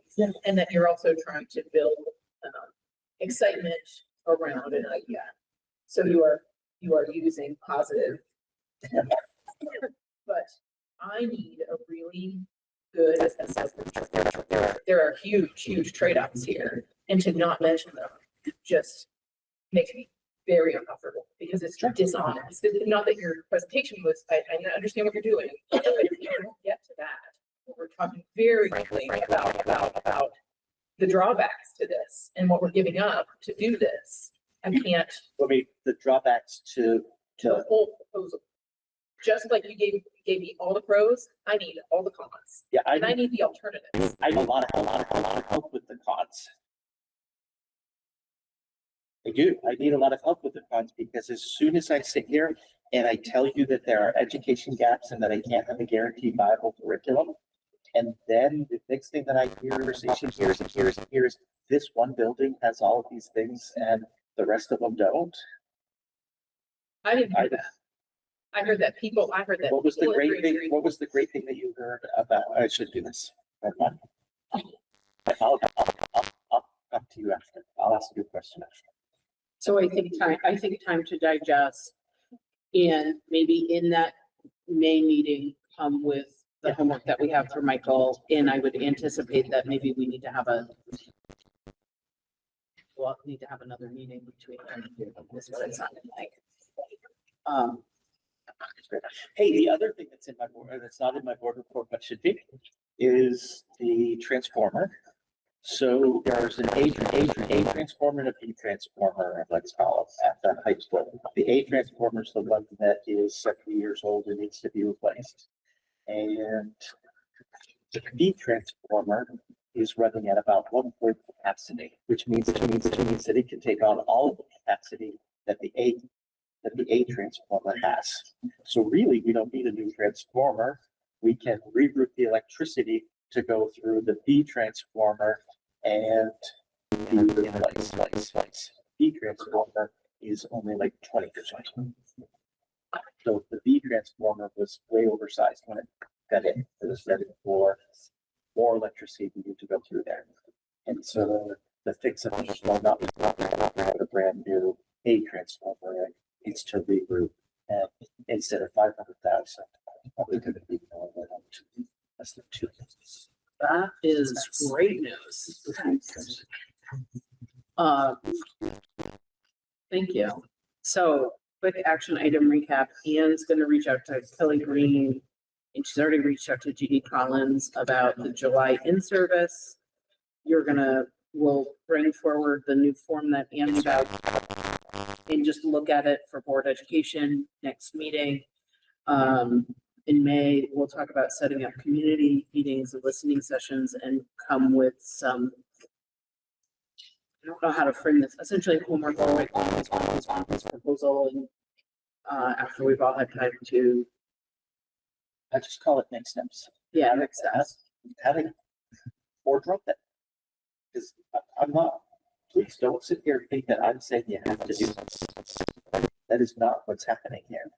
I'm coming and I'm forecasting a potential problem for you down the road. What I'm hearing and seeing is that you want more. I do have a little bit of a homework right now. We want more of what those particular possible challenges are and what people want to write out on the table so that we can see it. I can do that. I can do that. Request alternative ideas. So for a few years now, we've been hearing stories about how there's issues with the Brookfield facility that create maintenance issues and things that could make it less habitat. How much of an issue is that? I mean, I think we had a member of the community speak to it tonight, that there's been kind of a major issue. She had kids in that school for 10 consecutive years with no drinking water. So, but the drinking water's fixed, the system is working, right? I drink water from that water pump on a regular basis. You know, the building is it's a nice being building. Yeah, the biggest challenge for me is the stick-built nature of it, the wood trusses, the no fire suppression system, and the fact that it's not designed as a modern, it's not designed in a modern kind of way. What we should do is the next time that we are at each of the buildings, we should walk through the buildings and see what the building looks like. Because the one gentleman talked about, or somebody talked about how we have old buildings and whatever. The RES building is a relatively new building that is set up in a modern way. Those wings are set up to allow interesting different variations that we don't have in other places. Right? So there's nothing inherently from a basic standpoint terrible. It's like driving an older car, right? I support updating it. I mean, I know we keep going back to, it'd be so easy to just close it down. But have we even thought about maybe retrofitting it? And so I'm going to bring here in this conversation is you'd like to see you. Let's lay the inequities bare, right? And so let me do that in a way that's respectful and not off the cuff, so that I don't offend people along people as little as I possibly can. Because I think that right now, the way that we're educating students, right, the piece for me right here, I can't emphasize enough that the fact that we haven't had the same grade configuration in a school building in 5 years, and probably more than 5 years. I don't know how to make it more clear that that's creating holes in the curriculum that can't really be overcome and then have to get taken care of somewhere else. So kids in that system are getting, by design, an education that doesn't even provide a consistent education. Are the teachers reporting that they're struggling with that, or is the student data from the kids who've been through those reconfigurations worse? Well, so part of what we get data that's suppressed, right? So it can't, because our classes are so small, and any little bit could skew a class that's that size. So when you're talking about a data set that is somewhere between 8 and 15 kids, it doesn't take a whole lot. And what about like the teacher formative assessments or summative assessments that they're using that are not state tests? I'm just wondering if the teachers are saying that our students are struggling because of that. Because the teachers that I talked to here with my kids going to Braintree, it sounds like they really feel that the mixed age classrooms are beneficial to our kids. And I understand that these are very hard things to suss out, but I'm just wondering if we actually have evidence that this flexibility that our schools have to adjust to changes in our population is actually harming our kids. Yeah. So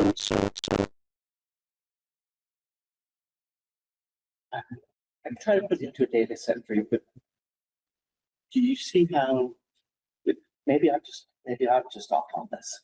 You see how if we ran a 2-3 classroom and a 3-4 classroom, then the next year, the third graders, let's say the next year they're going into a straight 4 grade. This is sort of how the numbers might work out. How does that grade 4 bring in. understanding is the teachers are using differentiated instruction. Right, to address yes. that. This is, So this- like, it seems like the teachers are supporting this model. So- And I guess when I'm talking about data, I don't just mean test scores. I mean, like, what are teachers reporting? That's data too. what I'm struggling with, I'm so glad you brought that up, is because when I was trained as a teacher at Johnson State, differentiated instruction was drilled into us. Yeah.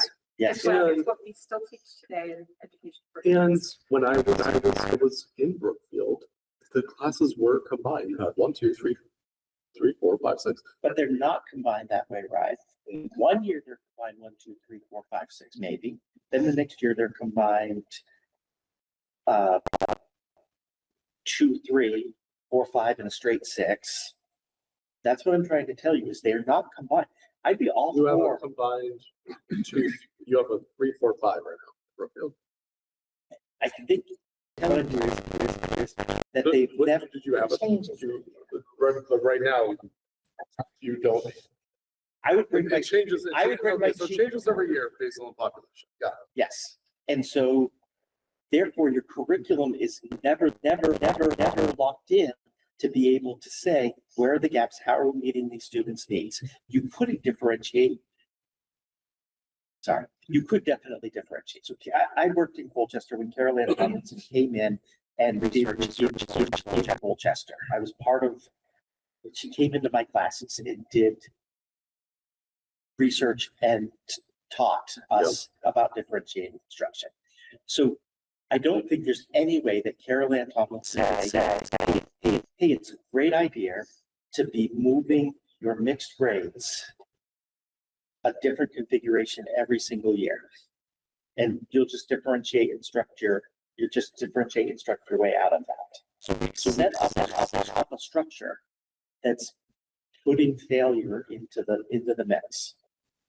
I just think so many of our kids are coming in different places, no matter their grade level, that our teachers are, I mean, I think what I see happening here is that kids get grouped for math instruction that's focused on where they are and what they need to learn. That won't, and it's not necessarily even by their home classrooms, right? And so they're targeting the instruction and grouping students for those lessons. Yes.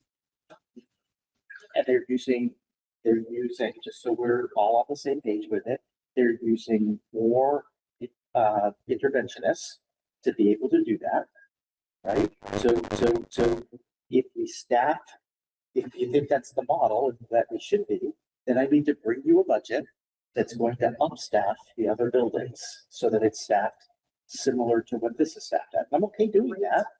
Right? I don't race to the bottom here. I want to make sure that all of our kids are getting what they need.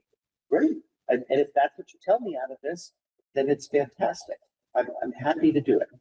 What I'm looking out for right at the moment is with the structure that we have some places that have more opportunities than others. And I'm trying to make it so that everybody has the most opportunity that we can. If you want to tell me, then put more resources, I will do that with a great big huge smile on my face. Happy to. Right? I think we hit a point, we hit 2 points. One, finding the staff in the state of Vermont to accomplish that is ultimately we're not successful at it. Right? We have more people on provisional licenses than we've ever had in Vermont. I think that's a problem. Right? And then the second piece is we're talking about cost and we're talking about significant cost, right? A paraeducator who takes a family plan is going to be $75,000 a year expense. So you're saying the Braintree school is staffed differently than Brookfield? Yes.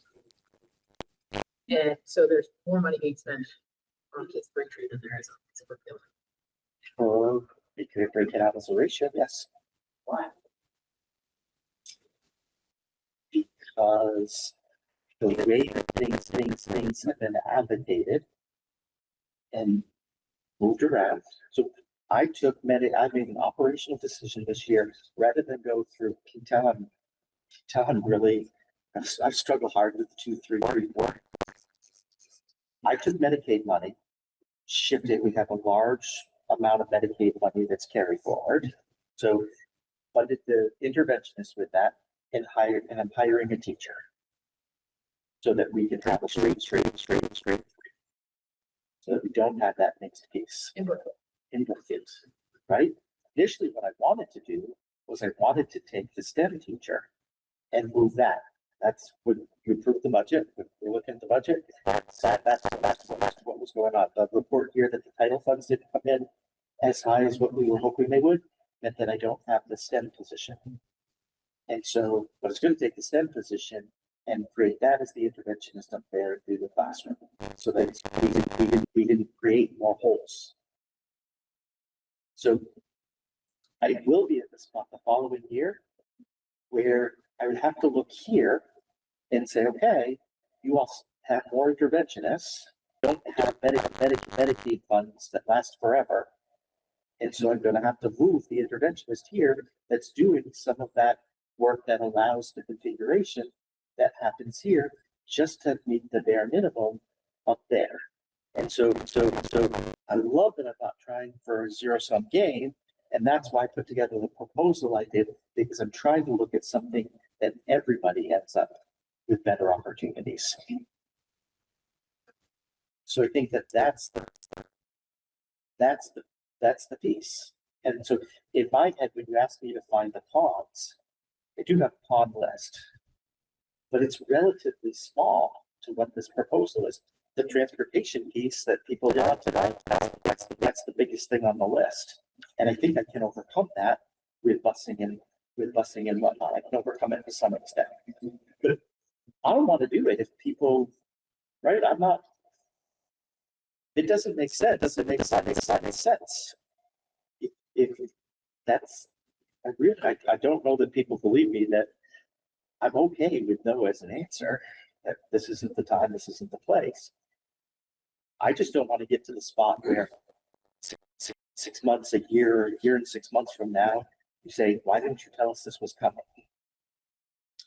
Right? So I just want to be mindful of the time and that we're coming up on 9:30 in the and I feel like there's not really an end to this conversation that we're having right now. So I think let's kind of table our thoughts for May. Maybe before we talk about setting up community meetings, we need to have a vote as a board if we're going to move forward and take action, or if we're going to continue with the district the way that it is. Understanding that we'll have a pretty big bump in our budget, or we will be cutting student-facing positions in subsequent budget years. So I think that's a consideration also, that our ends really direct us to provide as much opportunity as we can balance with what is affordable for the community. And I like this, the idea that it's not zero sum. But I think that there's a lot of questions and a lot of discussion. And so I kind of want to, because I think we could be here till midnight. And I've been at work since 6, so I don't even want to be here. Is that feel comfortable to the board, or do you feel like you want to take another 15 minutes to continue to discuss?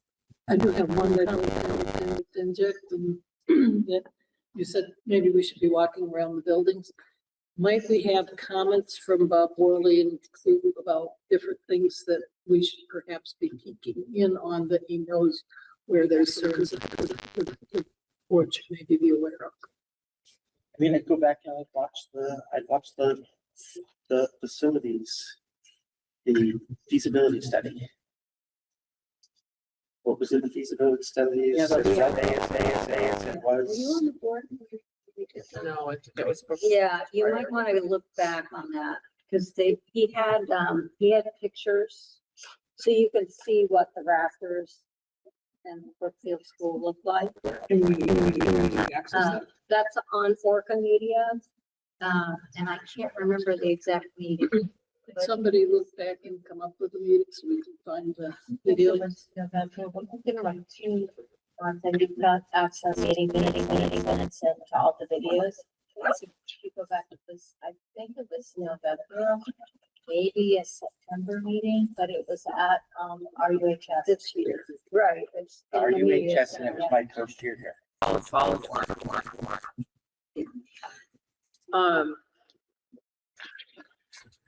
Grievance hearing, May 4th at 7, is the only other thing on the action item. Agenda planning was, probably gonna get moved. We have to discuss that. Probably get moved to Tuesday the 5th. A RAP board meeting, 5 PM, just prior to our next meeting. We will be at high school, 6 o'clock on May 13th. All right, meeting adjourned. Thank you.